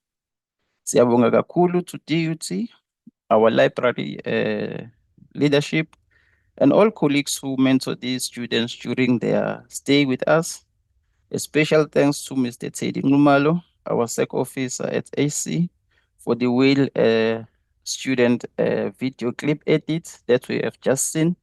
But most of all, thank you thank you all of you for giving us your time, and apologies. My notes were heightened by the list of the attendees, so I could not see my notes on the screen, and then I have to read them. Thank you very much. Thank you very much, Nkululeko. That was an excellent presentation. Work-integrated learning serves as a vital bridge between academic knowledge and practical experience. For the library environment, will provide students with meaningful exposure to library operations, information management, digital literacy, and user engagement, fostering a deeper understanding of how libraries contribute to research, learning, and community development. This partnership not only enhances the students' professional readiness and confidence, but also strengthens the connection between UKZN library services and academic institutions offering the LIS qualifications. So now it also gives me great pleasure to introduce our next speaker, who is Mrs. Sushila Naidu. Sushila Naidu is a circulation principal librarian at the Medical School and the Edgewood Libraries within UKZN Library Services. She holds an honours degree in isiZulu and a master's degree in Library and Information Service. With over 37 years of experience in academic library, she plays a pivotal role in ensuring the smooth library operations. In her capacity, she's passionate about serving library users. She facilitates the recruitment and management of our students' assistants at the Medical and Edgewood Libraries to operate 24 hours during term time. So over to you, Sushila.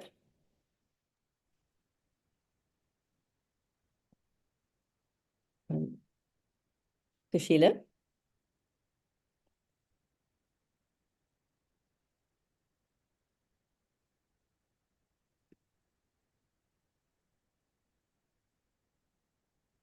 Good morning, colleagues and esteemed guests. It is both an honor and a privilege to present the exciting and impactful initiatives of UKZN Libraries' 24/7 opening model.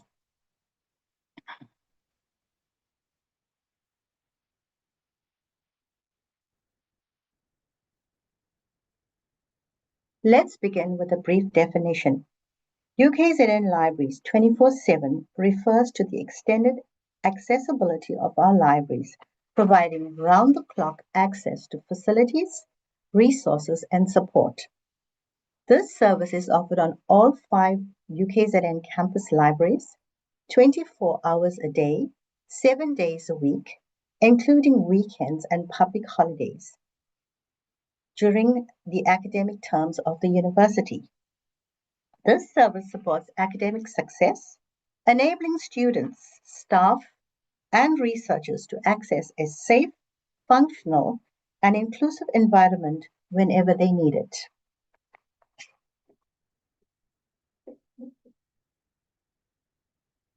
Let's have a look at the icebreaker to get us thinking about how 24/7 library access impacts students at UKZN Libraries. Hello everyone, my name is Mlondolozi Mazibugo, a medical student based at the Nelson. Hello everyone, my name is Mlondolozi Mazibugo, a medical student based at the Nelson R. Mandela School of Medicine. The question that was posed to me was, what's my favorite thing about always having access to the library, or what do I like about the library being open 24/7? And honestly, I'm a medical student. I basically live at the library. I'm joking, but on a more serious note, I for one am very particular about the type of environment I study in.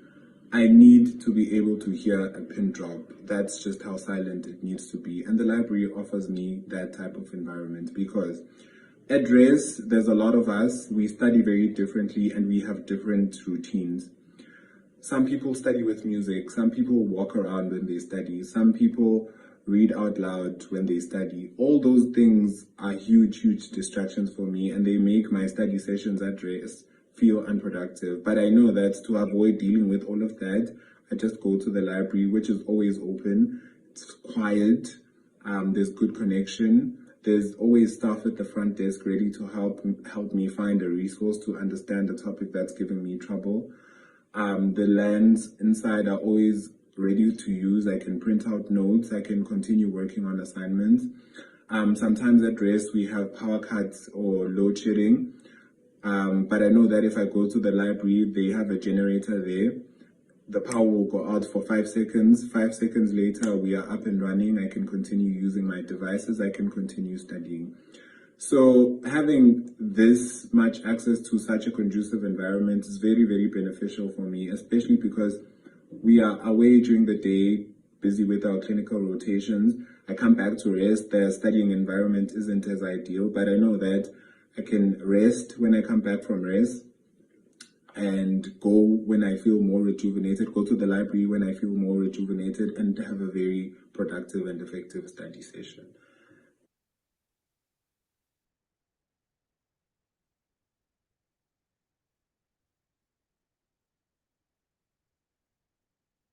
In terms of the origins and benefits, prior to 2016, UKZN Library Management received a request from UKZN SRC requesting for the 24/7 library opening. Our library management explored the idea of 24/7 library operations, focusing how it could enhance student success. They took into consideration the following key benefits. In terms of accessibility, users, including alumni, visitor members, and reciprocal partners, could access materials, services, and study spaces at their convenience, regardless of time. In terms of flexibility, UKZN libraries cater to the diverse needs of students, researchers, and community members who have varying schedules. This includes part-time learners who balance full-time jobs, such as teachers working during the day while pursuing their master's or PhD studies, students with non-traditional schedules, and those with family and work commitments. By offering 24/7 access, libraries provide a flexible and supportive environment that accommodates these varied demands, ensuring that everyone can make use of their resources and study spaces whenever it best suits them. In terms of improved academic performance, UKZN students benefit from the flexibility to study and access resources at times that best suit their individual schedules. For instance, students who engage in practice teaching at schools during the day can still find time to prepare lesson plans and study at their own pace. A typical scenario might be a student returning to residence after lectures, preparing supper, taking a bath, and a short rest, and then coming to the library to focus on their studies. Similarly, medical students who spend some of their days at hospitals have the opportunity to use the library's extended hours to study and revise when it fits their demanding schedules. This flexibility supports better time management and ultimately enhances academic performance. In terms of enhanced research productivity, UKZN researchers benefit greatly from the 24/7 library access, which allows them to work flexibly and potentially increase their productivity. Extended hours are particularly helpful when conducting interviews for their research projects, as researchers can schedule data collection at times that align with the availability of their participants. This flexibility ensures that research activities are not constrained by traditional library hours, facilitating smoother and more effective data gathering.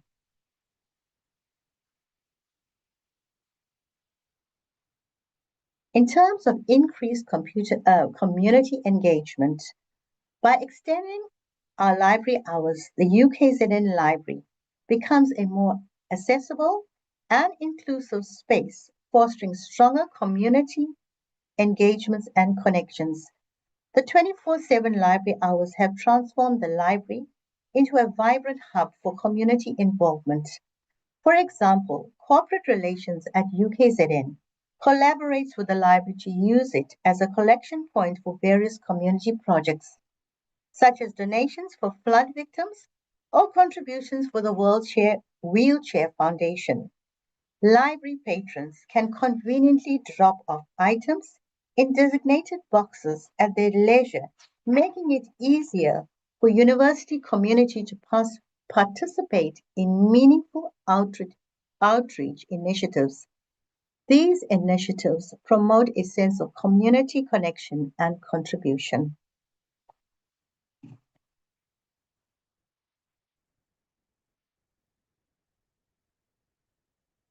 Library management also had to look at the requirements that would be required to keep libraries open 24/7. Maintaining a library that operates 24 hours a day, 7 days a week, requires careful planning and coordination and resources. The key requirements had to be borne in mind where, firstly, staffing. Trained personnel would have to be available both day and night to ensure the 24/7 opening of the libraries. In terms of security measures, the libraries would need to have surveillance systems such as CCTV cameras and security personnel. When looking at resource management, the library should provide constant access to materials and functioning equipment. When looking at facility maintenance, clean, functional, and welcoming spaces what was required to ensure that the libraries would be open 24/7. In terms of technological support, stable IT infrastructure and systems would also be one of the requirements. And finally, in terms of emergency preparedness, clear protocols for emergencies, including medical incidents or fire, had to be established and communicated to staff and patrons. And there needed to be clear communication channels so that timely updates would be available to patrons via the library websites and university notices. For the first question would be, who would actually work at the library to actually ensure that all of these services would be operational 24/7?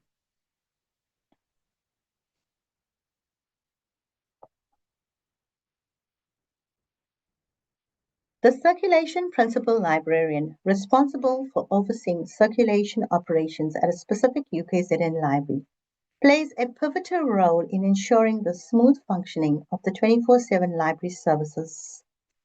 This slide is a picture of the circulation principal librarians that are currently employed at UKZN library services. I would like to introduce my colleagues to you. This handsome young gentleman is Mr. Nkululeka Magwaza, who is responsible for the Howard College Libraries. This dashing, beautiful lady is Ms. Celeste Johns, who is actually responsible for the Pietermaritzburg Library Services.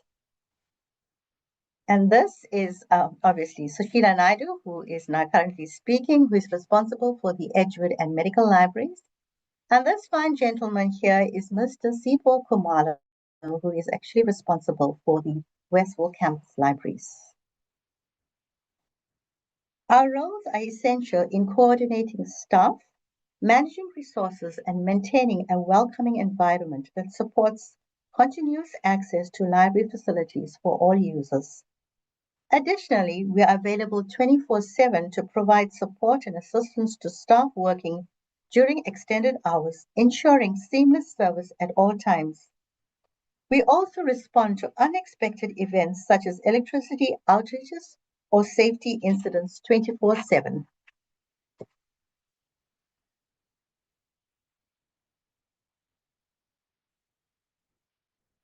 This is a slide of who would actually be working at the library after 4:30. This is a slide reflecting the pivotal role that our student assistants play at our libraries. They provide key support after hours at our libraries. Each year around October, the circulation principal librarians are engaged in the recruitment process. We recruit financially disadvantaged undergraduate and postgraduate students to assist at the issue desks during after hours. The recruitment process involves, firstly, a call for applications where advertisements are placed around the campuses so that students are able to apply for these positions. Once the closing date has expired, the circulation principal librarian and the admin assistant go through the process of actually shortlisting student assistants. Once students have actually registered at the university for the following year, interviews are conducted to assess the communication, professionalism, and the reliability of the students. Library staff working at the library, permanent library staff, including the circulation principal librarian, are engaged in the training of student assistants to ensure that they are competent to perform the functions at the libraries after hours. Their work schedule includes over 150 student assistants are employed across UKZN campuses on a yearly basis. Their shifts run from 16 hours 30 to 8 a.m. in the morning. Weekends and holidays are included. Monthly duty rosters are shared in advance, and students are paid hourly through the HR division. Their key responsibilities include assisting users with basic queries, ensuring that the service is conducted following the Regency principles of the university. They also report incidents such as power outages, protests, and safety concerns. One of the examples of actually a real world example that occurred at the Edgewood Library was when the library had to temporarily close due to an unexpected maintenance issue, where at about 5 to 11 at night, a call was received from the SRC with regards to the opening of the libraries. The Edgewood Library was the only library that was open at that particular time because there was actually an unexpected area-wide power outage. And this thanks to the generator that we have at our library, that the library was the only building that actually had electricity. Students at that point were writing a very important test. The library was buzzing with loads of students, and they had no other venue to go to study. At that particular time, when the call was received from SRC, RMS was conducted, RMS was actually contacted, and the library remained open, thus showing that with strong collaboration, rapid response protocols, and a shared commitment to student success, that the libraries remained open.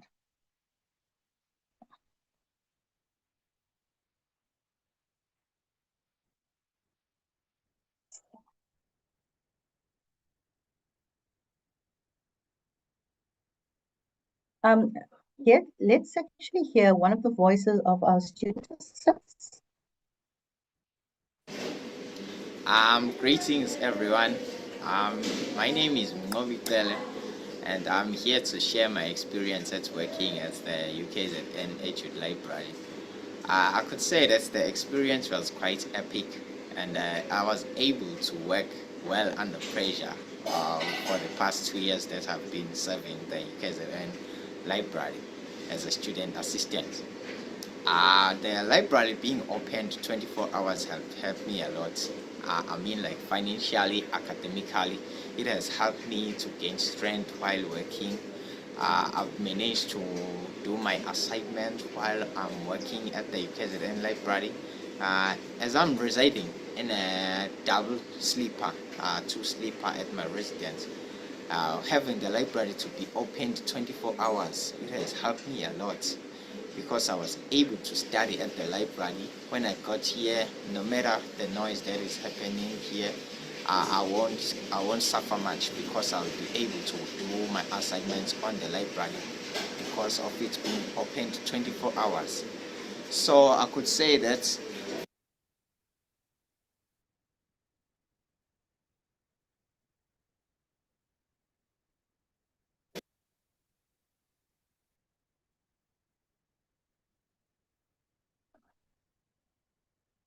working as a student assistant at the library, it has also helped me very well. I mean, like, I'm paying for myself, for my fees. I'm a self-funded student. It has helped me a lot with paying my fees for the accommodation mostly, and the grocery. The grocery, I don't have to ask for grocery at home because at home we don't have much. So I don't have to ask for grocery. I just do the grocery for myself because I'm working at the UKZN library. I could say that it has helped me a lot in the journey of my academic. Thank you very much. I hope this video helps anyone who is willing to work at the UKZN library, and I hope that the UKZN library continues to be opened 24 hours. Thank you very much.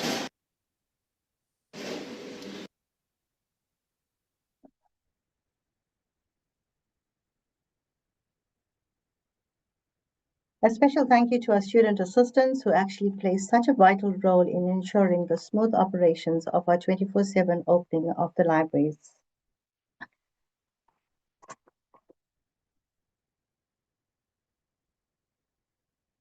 In terms of the health and safety protocols, health and safety underpin our extended hours. Protocols are put in place to ensure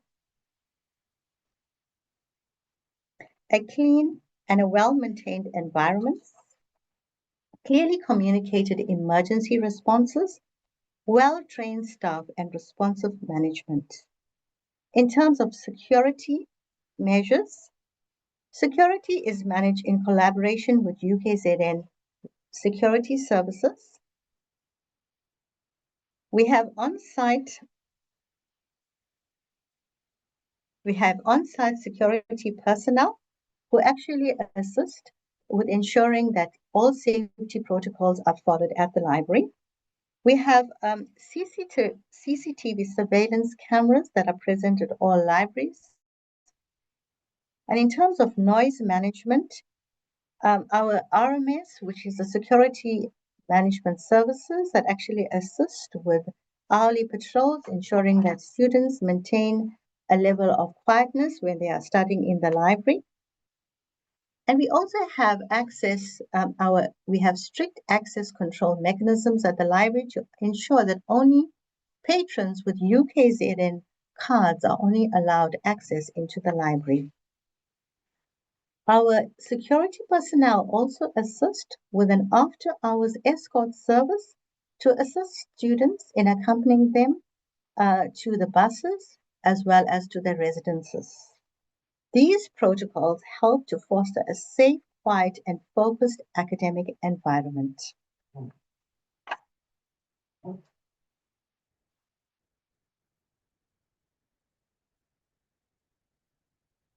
In terms of hygiene,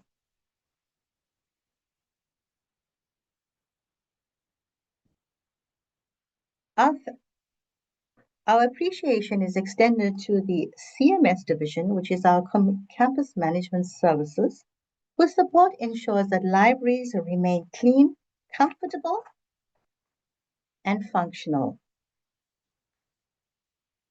Our CMS contributions assist us with the daily cleaning cycles, maintenance, immediate attention to the aircon, lighting, the plumbing, and so that our library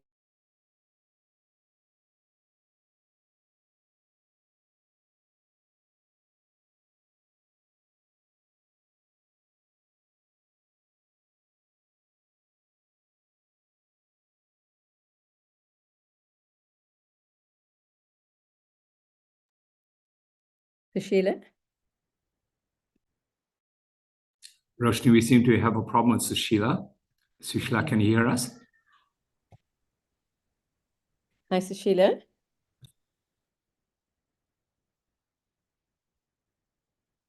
think her screen's frozen.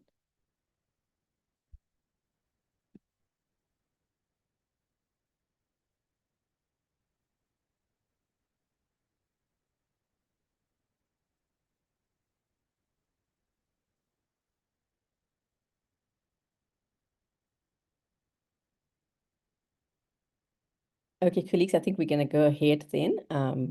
And hopefully once Sushila joins us, she can just conclude.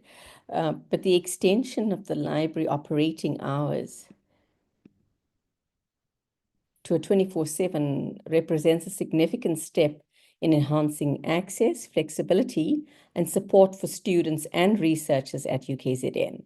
Operating the library 24/7 demonstrates UKZN Library Services' commitment to academic excellence and student success by creating a safe, inclusive, and supportive environment that accommodates diverse study habits and schedules. Ultimately, the 24/7 initiative reaffirms UKZN Library Services' role as a central hub for learning, collaboration, and innovation, empowering students and staff to achieve academic and research excellence at any hour of the day. So thank you very much, Sushila. It's now my pleasure to call upon our next speaker. That's Mr. Sipho Khumalo. He's our principal librarian for circulation at the Westville campus. Mr. Khumalo has a BA degree and a BA honors degree in history.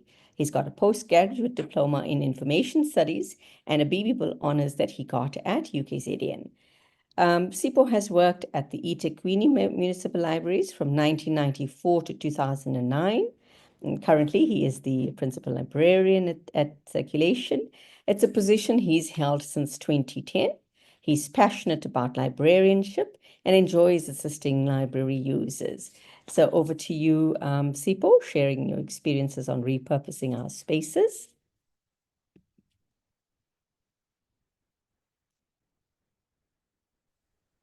Good morning, colleagues. Thanks, Program Director, for this opportunity. I'm going to be sharing my documents now.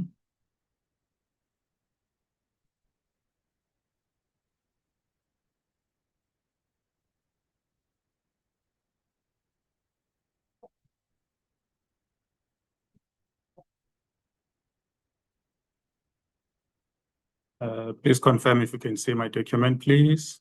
Yes, go ahead, Sipho. We can see it clearly. Okay, thank you very much. My topic here is repurposing spaces at the UKZN Library Services, advancing the future of learning. UKZN Library Services play a major role in supporting teaching and learning by providing conducive space for library users to study and do research. Changes taking place, such as the availability of resources online, the decline in the circulation of print material, the use of mobile phones, laptops, and computer compels library services to review the usage of the space physically. Some of the goals of the UKZN Library Services Strategy Plan 2023 to 2032 are as follows: repurposing of spaces to enhance student experience. For example, building social learning spaces, discussion rooms, accessibility lines, and makerspace, and also dedicated centralized space for digitization. These goals mentioned above are in line with the United Nations Sustainable Development Goals, SDG 4, which is quality education, and SDG 9, which is industry, innovation, and infrastructure. Our libraries, therefore, at UKZN are repurposing library spaces to accommodate the diverse needs of the library users.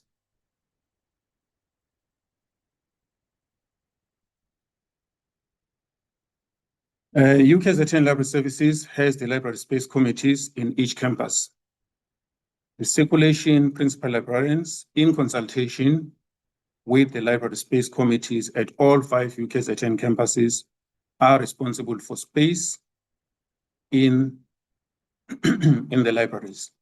The space committees comprise of staff from various sections, namely circulation, information services, special collections, acquisitions, and cataloging. And the portfolio head or the portfolio manager, circulation, is in charge of space. That is Dr. Sukram. Recommendations, concerns, suggestions regarding space made by staff through the space committees are reported to senior library management. And liaising with other departments such as your CMS, your campus management services, your IPP, which is your infrastructure planning projects, your ICS, information communication services, and the architecture department for their inputs and advice is ongoing and take place when necessary.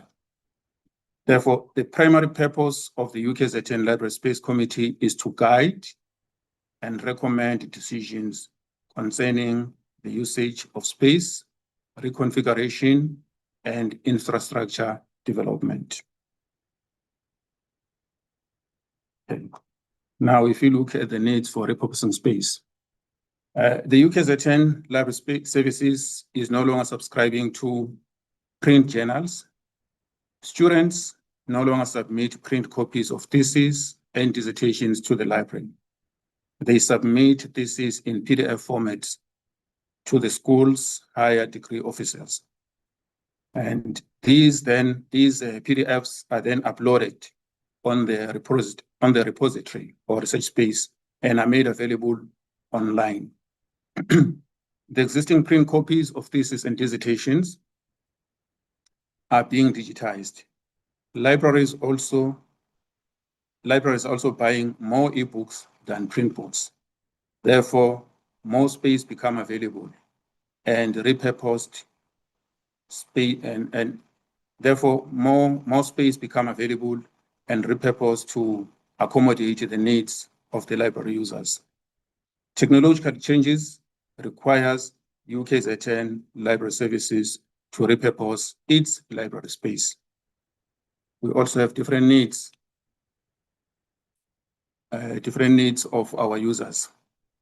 Some library users require quiet space, group study room for discussion, presentation room, Wi-Fi facilities, and power plugs for laptops and mobile charging. UKZN libraries have discussion rooms and seminar rooms that are used by students for group discussions, consulting their supervisors, doing online presentations, or doing online interviews. Tutors and mentors also use the discussion rooms and seminar rooms to conduct tutorials and group work. Some libraries have study cubicles for masters and PhD students. Some libraries have rooms for visiting staff from other campuses to use. UKZN has the research commons in the main libraries at all 5 campuses. Research commons are open to masters, PhD students, postdoctoral students, and academics. Displays, we also have display screens for digital displays available in all libraries. And we have LANs in all our libraries at UKZN. Right. UKZN libraries make space to all students, including students with disabilities. All the main libraries in 5 campuses have accessibility lanes. Accessibility lanes are open to our users with disabilities only. The disability unit is responsible for the accessibility lanes and provide the software programs that are needed by the students. Access to the accessibility lane is provided by the disability unit to users that need it. And the library staff or the library also plays an integral part in helping students in that section. And now, colleagues, I'm going to show photos that would showcase different sections in terms of space that is being repurposed in the libraries.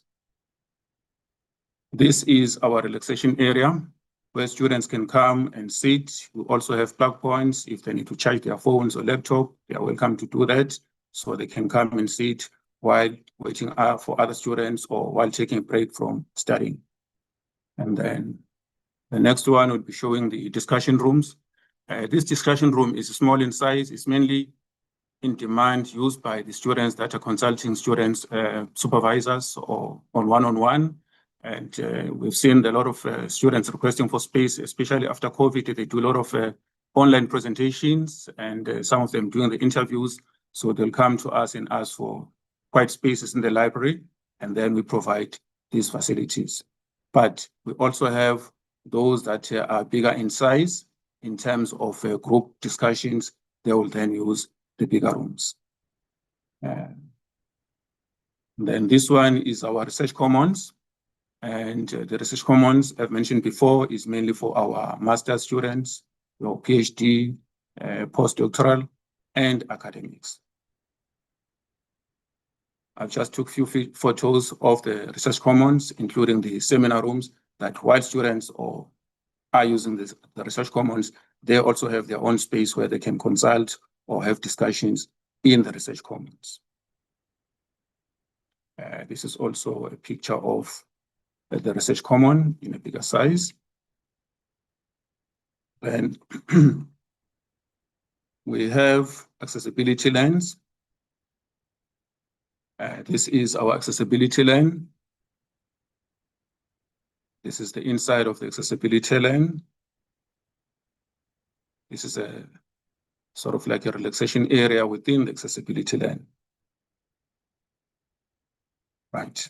Then if we go to our conclusion now and the future plans. In conclusion then, the UKZN Library Services is adapting to technological changes and responds positively to the needs of the library users by repurposing its library spaces in order to remain relevant and useful. And for the future plans, the space committees in various libraries is also looking for space in the main libraries where users can relax and have a cup of tea or coffee.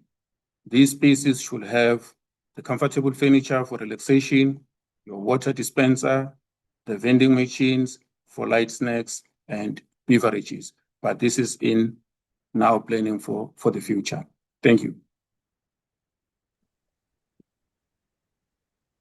Thank you very much, Sipho. That was an excellent presentation. Thank you for sharing those pictures with us as well. The repurposing of spaces within UKZN Library Services reflects our ongoing commitment to creating dynamic, student-centered learning environment that responds to the evolving needs of the academic community.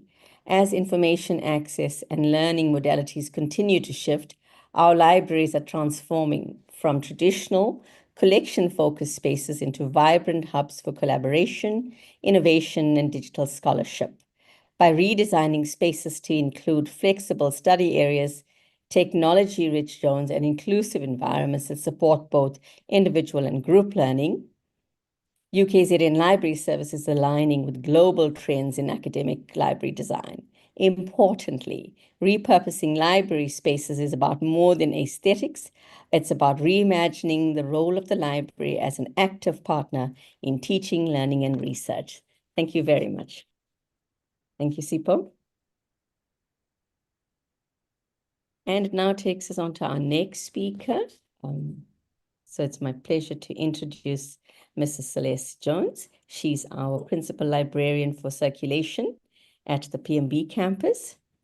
Ms. Celeste is a Principal Librarian with 35 years of experience in the library and information services field. She holds a certificate in education, a Bachelor of Social Science degree, and an honors degree in library and information studies.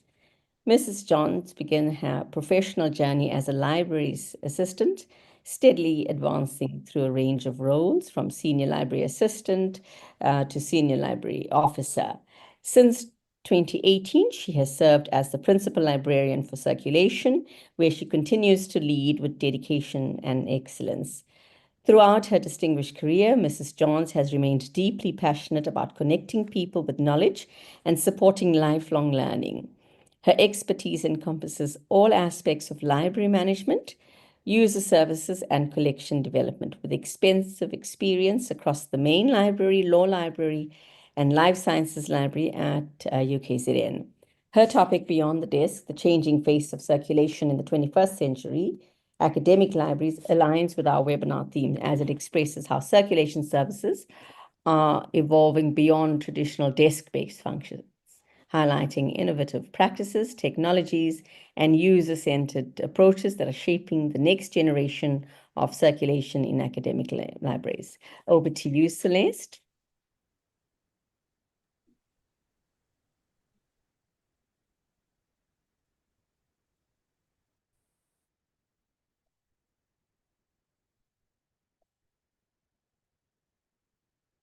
Good morning. Can you guys see my screen?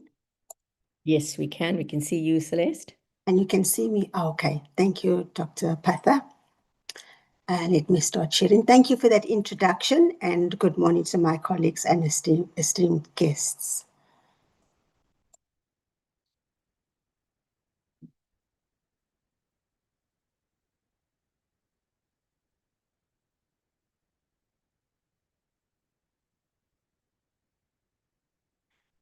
This morning, my topic is Beyond the Desk, the Changing Face of Circulation in the 21st Century Academic Libraries.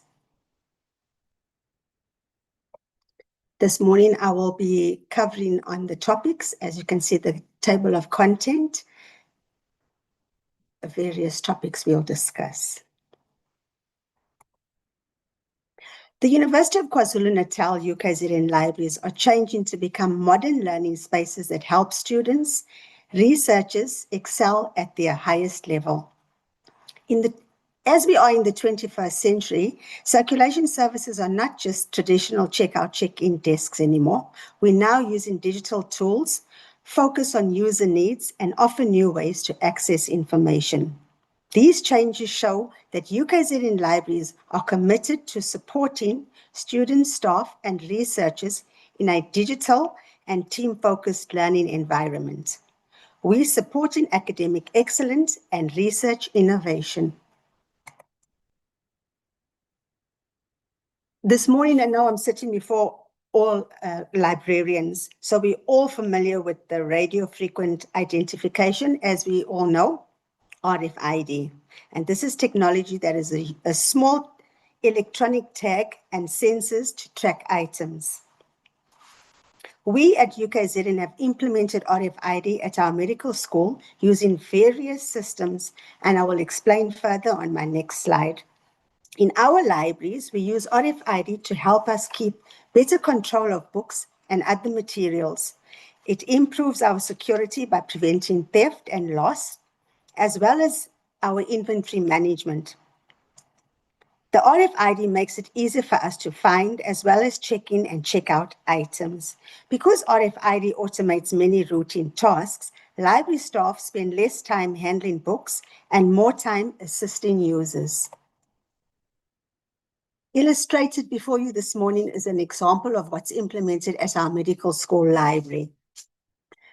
So we can see here where we still have staff sitting at the desk, but staff are here to assist the users with automated stuff because we're looking at a digital way of how we access information. We then have staff also tagging the books with the RFID tags. We have a self-check-in system. Again, with the RFID, it helps us maintain our inventory and shelf management. We have a book drop where students can drop their books off after hours or during the day. And to assist us with our anti-theft devices, we can see here as staff or student leave the building. Still staying in line with technology and automation, we have a self-checkout system that has been implemented at our medical school. Plans are for us to roll this out at our other 4 campuses. Circulation staff increasingly support the implementation and use of the self-checkout system. This year, June, we proudly hosted a successful AI conference, a milestone event for us at UKZN, where we launched the robot, Tola. By the way, we held a competition to name our robot, and the young lady was a non-isiZulu speaker who submitted the name Tola, which means find. We're thrilled to share that Tola, our very own robot, will be implemented at our medical school library. This is just the beginning, as we'll be rolling it out at all our campus libraries in the near future. Tola brings a fresh wave of innovation to our libraries, as Tola will be performing tasks such as shelving, shelf reading, and frequently asked questions. Tola will have an instant response to our frequently asked questions and circulation queries. Tola's response will be in 2 languages, English and isiZulu. Exciting times lie ahead as we continue transforming our libraries to make them smarter, faster, and more user-friendly. Staying in line with smart and innovation, we have our Digby app, which has transformed the way we manage shelf reading and inventory. It is downloaded on any smart cell phone, making inventory tracking smarter, faster, and easier. As you can see here in my illustration, it's on a smart device and an app there. But my colleagues Nkululeko and Varsha will elaborate further on this app.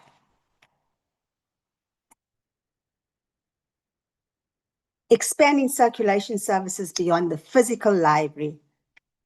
We continuously improving our services to make our user library experience seamless and convenient. With our enhanced online circulation support, our users can manage their own account anytime, anywhere, by logging into their library, into My Library account, and this is done on a smartphone or a laptop. Our users can remotely perform various tasks such as renewals, inter-campus holds, place a hold on an item that's out on loan, or request an interlibrary loan item or article. Our users can monitor the progress of their request via their My Library account. For example, a request for an interlibrary loan item or an article, the user is also then kept up to date on the progress of the request that they have placed in. Once the article is received, it is delivered directly to the user's email address. With regards to interlibrary loan and pay-per-view, we borrow or access materials beyond our collections. And as Pravesh mentioned earlier on as well, we have a collaboration with various libraries, thanks to UJ for forming the groups of interest. If our users request an article and it is unfilled on the interlibrary loan platform, we cannot source it, we purchase the article directly from the publisher, and this article is loaded onto our research space. We also explore new ways to get material straight to the user via their emails. We at the circulation desk receive requests for chapters from hard books or ebooks, and these are also supplied directly to our users. Keeping in line with AI, we have an automated fine management where users are kept up to date with their fines that are outstanding. Due dates are sent out to remind our users, and notifications as well. This is done via the library system, Willshare Management, WMS. We also have virtual desk chat services where we have dedicated email addresses that our librarians, circulation librarians, can give feedback to the queries that they receive, and this is a quick response to our users.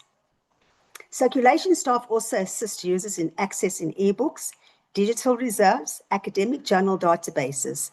Our users can also access the online materials from various devices with ease.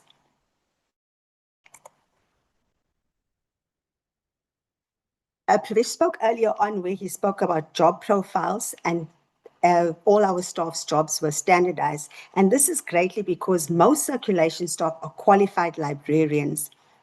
Most of them have a library qualification. So circulation staff do reference interviews and assist our users with basic searches. They show our users how to log on to their library accounts, how to find various databases, instruct our users how to use the iCatalog, as well as how to request articles or a book from Interlibrary Loan using their My Library account.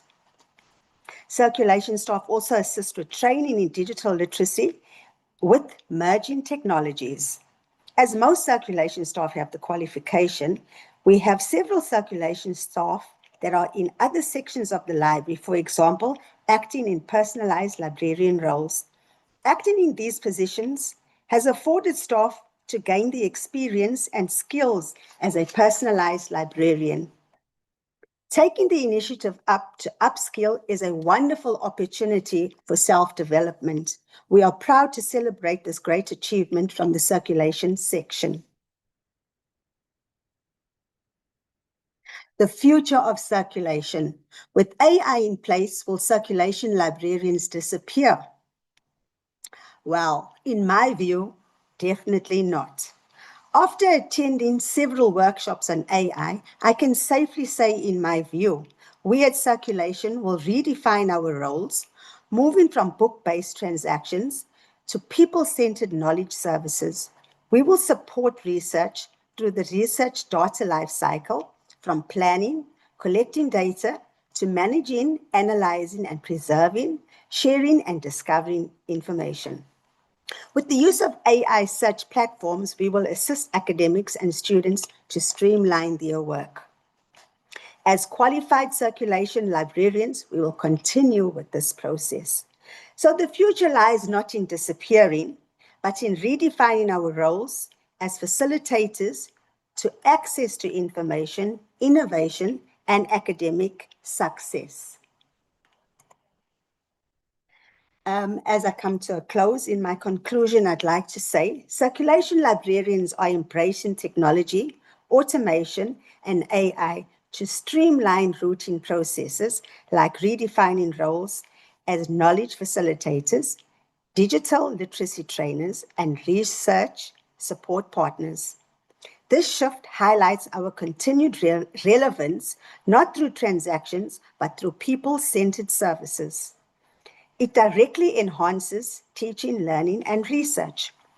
Far from becoming obsolete, circulation is evolving into a dynamic, user-focused service that anchors libraries at the heart of an academic, institution, and community success.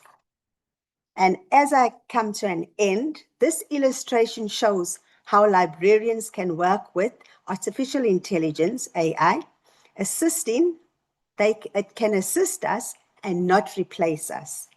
By the way, the illustrations used in my presentation were all created using Gemini AI-powered chat assistants. Thank you.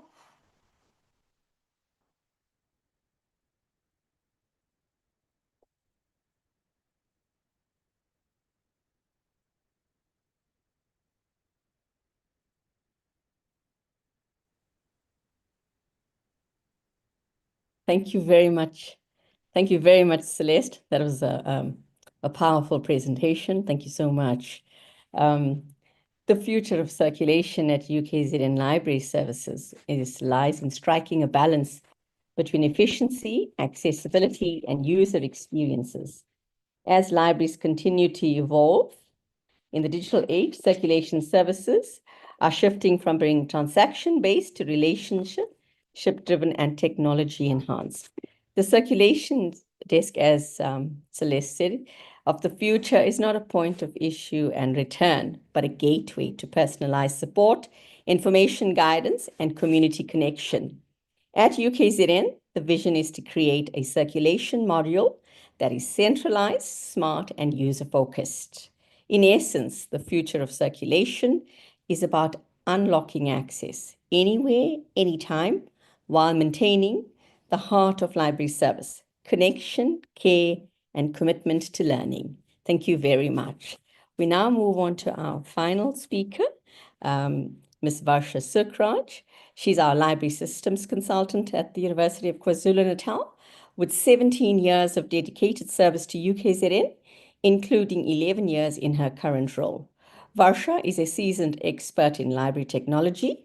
She holds a master's degree in information technology, and she's driven by her passion for using technology to streamline the daily workflows for staff. This expertise was essential during the recent trial of the OCLC Digby app, where Varsha led the technical implementation and staff training. She provided hands-on guidance and support to the staff, ensuring they were empowered to use this new tool effectively. Today, she's here to share the valuable insights learned from this project. So please join me in welcome Varsha. Nkululeko will just give us a brief introduction before Varsha begins. Thank you. Over to you guys.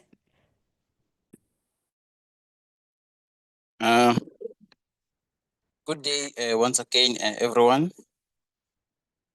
For a long time, one of our biggest challenges in circulation has been inventory. The old desk-based process is slow and not very practical for staff working on the shelves.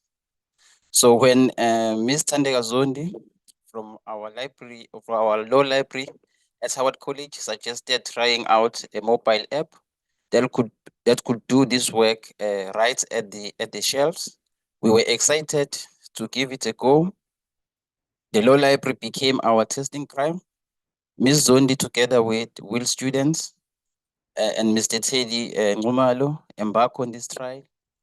I won't spoil the details, but the trial went even better than expected. And the person who made it all possible with her technical know-how and guidance is Mrs. Varsha Sukraj, our system consultant. Mrs. Varsha Sukraj, the visual stage is yours.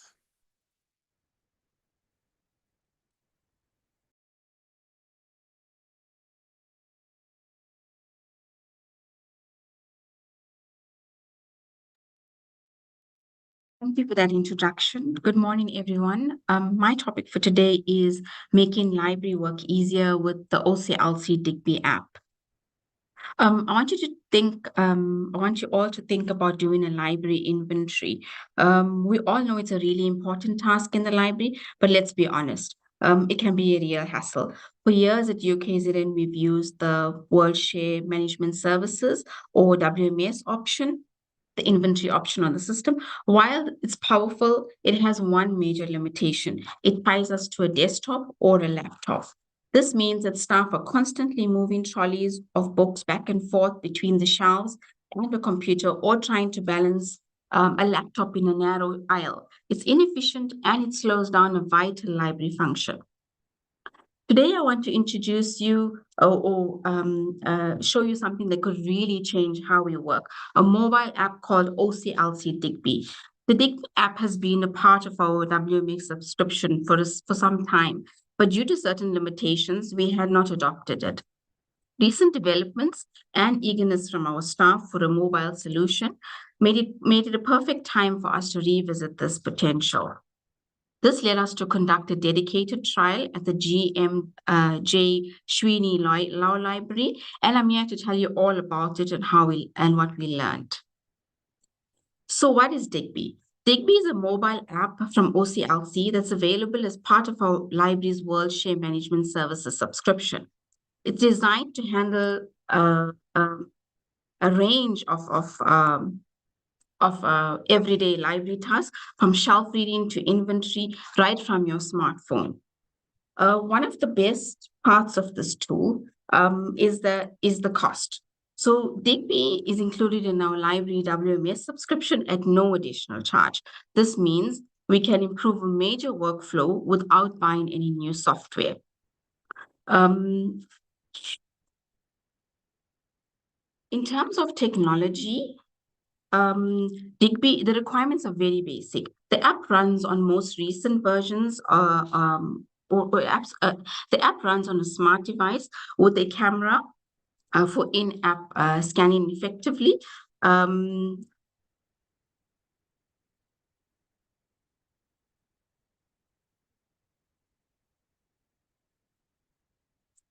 Sorry about that.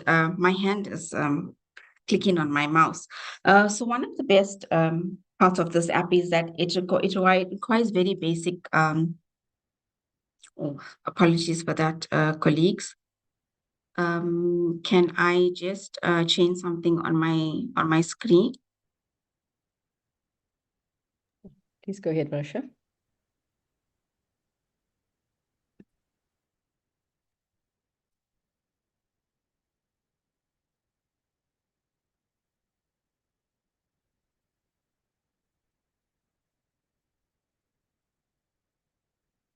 In terms of technology, the requirements are very basic. Like I've mentioned, the app runs on recent versions of Android and iOS.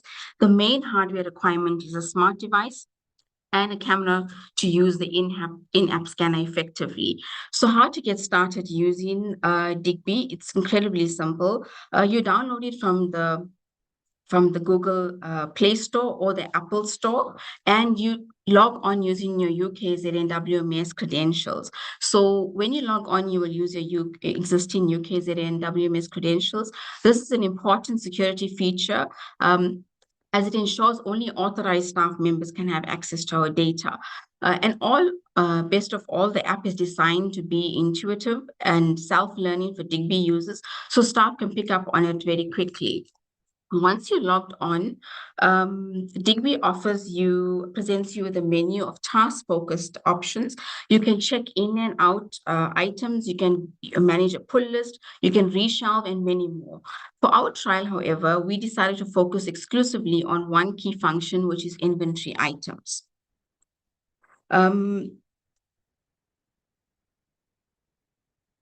Okay. As part of any inventory project, keeping track of the data is very important, and Digby is great for this. As you can see, Digby, as you scan Digby, it automatically updates the last inventory date for every item in WMS in real time. And when you finish a session, you can immediately share an inventory report via cloud services like Google on Google Drive. Additionally, reports are also available, such as the weekly FTP report. And as you can see from the example on the screen, you can get a simple Excel file that shows you everything that you've scanned, and most importantly, a list of items you need to look at later, complete with metadata like the title, the author, the call number. And now it's important to remember what this report is for. The Digby report is only a list of items that you physically scanned. It's not a comprehensive report of everything you should have on the shelf. So if an item is missing or it's lost, the Digby report won't tell you that. For a complete listing of your items library collection and to identify what's missing, you will need to refer to the weekly FTP items report for information on that. Reviewing both reports together is the best way to get a full picture of your collection during an inventory report or inventory project. So why did we do this trial? The main reason was to make things easier. We wanted to see if the app was a good and useful replacement for the old way of doing an inventory, which is at the issue desk or the laptop. What we learned will help us decide if we should start using it at all UKZN libraries. This brings us to an important point about our current workflow. Our circulation staff are assigned desktops at the issue desk and generally don't have access to laptops for tasks like inventory. So this is a major reason the traditional method is so restrictive. To make this trial possible, staff use their own personal smart devices to test the app right at the shelf. We conducted this trial at the GMJ Sweeney Law Library at Howard College. And as I mentioned, we focused solely on testing the inventory option of the app. This picture,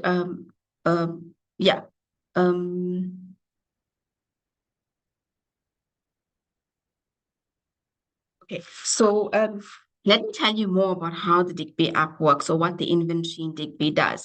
Using the app, you can scan item barcodes to inventory the library's collections. As you scan, Digby will automatically update the item's inventory statistics in real time on WorldShare. It also alerts you if an item requires special attention, for instance, if it's on loan, in transit, or if it's missing. And this feature, staff really appreciated in the app because it alerted you when there was an issue with an item. The app also remembered their last item that you inventoried. So staff really appreciated this, as there was no need for them to keep paper notes to remember the spot that they or the item that they last inventoried. Yeah, our circulation members and staff members in action, as well as our circulation interns in action. So what we learned is that working in pairs works really well. One person pulls out the book and the other just scans them. This was an ideal situation because it moved quite fast. During the trial, however, yeah, so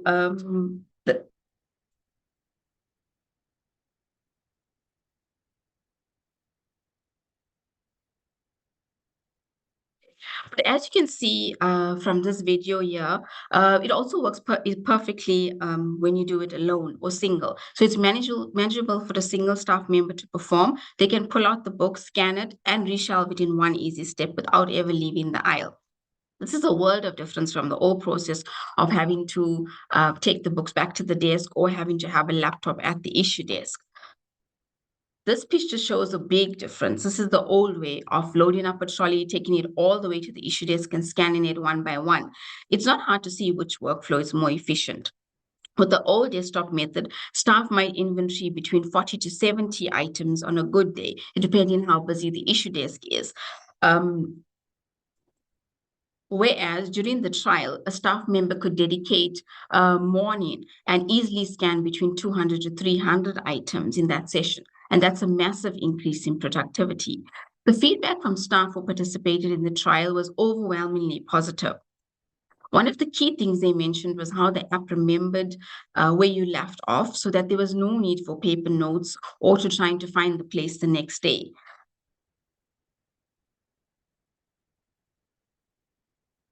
One of the most helpful features of the app as well is a running list of items that you scanned, as it displays all the key information right on the screen, including the title, the shelving location, and the barcode. It also gives you instant warnings, like I've mentioned, if an item's on loan or if it has some other issue, for example, missing or in transit.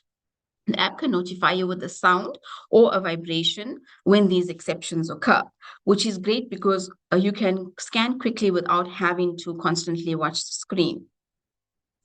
Of course, with any inventory project that you do, you always uncover the items that need attention. You always uncover books that need to be repaired or have barcode problems or have cataloging errors, or that might need to be removed from the collection.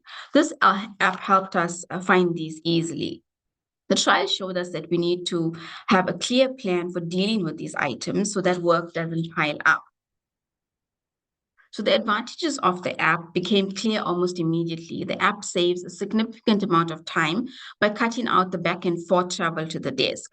You don't have to worry about laptops and power cords in the aisles, and it also provides better control and oversight over tasks like shelf reading and inventory. Based on the clear success of the trial, we have a few recommendations for a full-scale implementation. First of all, on getting the right tools. While staff can use their own personal devices, we strongly recommend the library invest in a few dedicated smart devices like tablets. This is a huge cost-saving opportunity right away. A new laptop for WorldShare inventory option can cost around 23,000 Rand, while a smart device that works perfectly with Digby can cost between 3,000 to 5,000 Rand. So having dedicated devices also solves the potential issues that we did uncover in the trial. For example, we found that the app performed well even during unstable Wi-Fi connections at the shelves, and staff could easily scan between 200 to 300 items without draining their phone battery completely. However, by providing library-owned devices, our staff wouldn't have to worry about using their own personal phone battery or data for work. And for larger products, we found that fiddling with the device camera to get focused on barcodes after barcodes is very slow and annoying. That's why we would recommend pairing the device with a simple wireless scanner that would make the process much faster and would also be more comfortable and economic for staff. Secondly, for our library student assistants, we see a huge opportunity here to integrate Digby into library student assistants workflow. We can assign shelf reading tasks and use the app for reports and accountability and to track progress. We could even set up a Google shared drive for them to upload their reports. And third, for exception handling, we need to establish a clear and consistent workflow for the items that get pulled off the shelf. This involves regular review by subject librarians to handle repairs, discards, and cataloging errors to prevent backlogs. In conclusion, the trial at the Law Library demonstrated that the OCLC Digby app is more convenient, mobile, and an efficient tool for inventory when compared to the traditional WMS desktop method. It saves time, it improves data accuracy with real-time updates, and it gives oversight of one of our most important collection management tasks. We believe that using Digby across all UKZN libraries will be a big help in making our work run smoother and will be a significant step in streamlining our operations. Thank you for your attention. Thank you very much, Varsha. That was a great presentation. The application of Digby represents a significant step forward in enhancing efficiency, mobility, and user service within UKZN library operations. Ultimately, the adoption of Digby reflects UKZN's libraries' commitment to innovation, staff empowerment, and continuous improvement, ensuring that circulation and collection management processes remain dynamic, responsive, and future-ready. We're about ready to close the webinar, but I'll ask Mr. Botha if he has a few final comments. Nelis, would you like, you've listened to the presentations from our UKZN staff. Some final comments from you? Yes, Go ahead. thank you very much, Doctor. I'm really excited after listening to all the different presentations. I think that there is a few convergence points amongst all the presentations, and I've heard several themes or words have been repeated today. Some of those relates to customer service or user satisfaction. Some of it relates to being client-centered, and some of the recurring themes in today's presentation also relates to efficiency. So I do think that there's sort of a common line amongst all the presentations, and I think that it shows to me if we change our mindset, like I've started off, and we become real customer focused, that's also where I think innovation starts. So I must say I think that the presenters of UKZN have definitely given me a few pointers where our organization should or can learn from you in the organized manner in which you conduct a number of activities. The last word is to all the attendees, and that is to just give a word of encouragement. You know, we know that running a business, running a library well organized, it's a journey, it's not a destination. But what is required is of us is to venture out of our comfort zones and explore and do things in a way that we haven't done before. And I think that if we venture out, we would definitely experience that we have made that impact on our users that we are longing to do. Thank you so much. Thank you very much, Mr. Botha. There are questions in the Q&A, and we'll respond to that. But it now gives me honor. I see we're moving on with time. In the interest of time, I'd like to call upon Mrs. Apelele Kulu. She's our acting portfolio manager for Library and Information Services here, and she'll give us the closing remarks. Apelele is a professional librarian at UKZN Library Services. She's overseeing Library Information Services Unit. She has a master's in Information Studies from UKZN. She has worked as a librarian for more than 26 years, and her experience includes working in various government departments, corporate institutions, and academic libraries. So over to you, Apelele.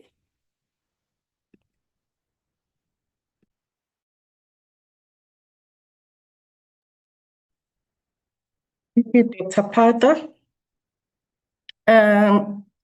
Greetings to our esteemed guest. So my job this morning is very easy. I am going to be doing the vote of thanks. Yeah, colleagues, what a wonderful and insightful webinar that we've had this morning. And this is our very first UKZN circulation webinar. And yeah, colleagues, you have done a wonderful job for organizing this webinar. Looking at all the topics that you have tackled this morning, yeah, you've done a wonderful job. So my task is on behalf of our UKZN Library Director, Dr. Nonhlanhla Ngcobo, and the organizing team, which is the UKZN Circulation Department under the leadership of Dr. Pravesh Sukram. I would like to thank all of you. First of all, I would like to thank our DVC for research, Prof. Chatagun, and also thank our library director, Dr. Nonhlanhla Ngcobo, for all her support and guidance in organizing this webinar and in all other times that she has continuously supported us as her staff members. And also I would like to thank our keynote speaker, Mr. Nellis Botha. Your expertise and passion truly enriched us today for this session, and you gave us a lot of information, and we have a lot of stuff that we need to reflect on. And then I would like to also thank our presenters. I would like to extend our heartfelt gratitude to all our presenters for their thought-provoking and informative presentations. That is Dr. Pravesh Sukraj, Mrs. Sushila Naidu, Mr. Sipho Khumalo, Mr. Nkululeko Magwaza, Mrs. Celeste Jones, and Mrs. Vasha Sukraj. And also, I would like to also appreciate all the UKZN Circulation Department staff members for their contributions to the presentations that their principal librarians have presented today. And also corporate relations, especially Mrs. Pamela Adams, who has worked behind the scenes to make sure that this webinar is a success like it has been today. And from ICS, we thank especially Mr. Musantuli, who has also provided us with technical support. And also thank our program director, Dr. Roshni Pata, and also last but not least, I would like to thank all our attendees for taking for taking your time and for attending this webinar. Thank you so much. Over to you, Roshni. Good. Thank you very much, Apalele. My apologies, colleagues. I think there are some questions in the Q&A. Perhaps we can just answer a few of those. So, from Charles Wimby, a question to our circulation team. How do you deal with students who consistently return books late? Do you offer education or just fines? We find them. No, okay. Thank you for that question. Yes, our WMS system goes ahead and give us reminders, and people log on to the account, so you get enough reminders coming through to you. But I think our overdue fine system has not been that bad at the moment. I mean, we haven't had delinquent users. There were some staff members, but the colleagues contacted them and brought it back. But yes, but it's always during orientation, when students are orientated to the library and orientation takes place, people do come in and are made aware of all these things. But that's it. Well, I'll just ask colleagues if they want to respond to that. Anyone else? If I missed anything out, please. Thanks, Roshni. Thank you for the question. Good. Thank you, Pravesh. There's another question from Moteki Patience and Thuli.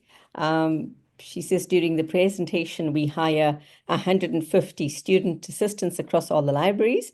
Could we just share with her how many students are hired per shift and whether they work alone or with professional staff members? And what is the duration of a shift in hours? All right, let me start off here, but my colleagues will come. Sushila is there as well. Thank you, Sushila. Yes, firstly, our student assistants work on their own because they are trained by our principal librarians on all aspects of circulation. But as Sushila said, that our principal librarians are always on standby. I know they get called sometime in the morning as well, like at 1 o'clock in the morning and stuff like that, and they take it. So yes, there's no professional staff with them. It's totally done by our student assistants, but in very close contact with our principal librarians. So Shila, if you'd like to add to that, please. Thank you. Hi, I'd like to actually just add, yes, we employ about 150 student assistants across the 5 campuses, but there are 2 student assistants appointed to work per shift. The shift actually is a 6.5-hour shift. So actually students are employed from 4:30 till 11 p.m. And then we have another shift that runs from 11 p.m. to 7:30 in the morning. So weekends and public holidays, students are also rostered in. On Saturdays and Sundays, we do not have staff members, full-time staff members working from circulation. So our student assistants do start from 8 o'clock in the morning, at the first shift, to 12 o'clock. And then the next shift is from 12 to 4:30.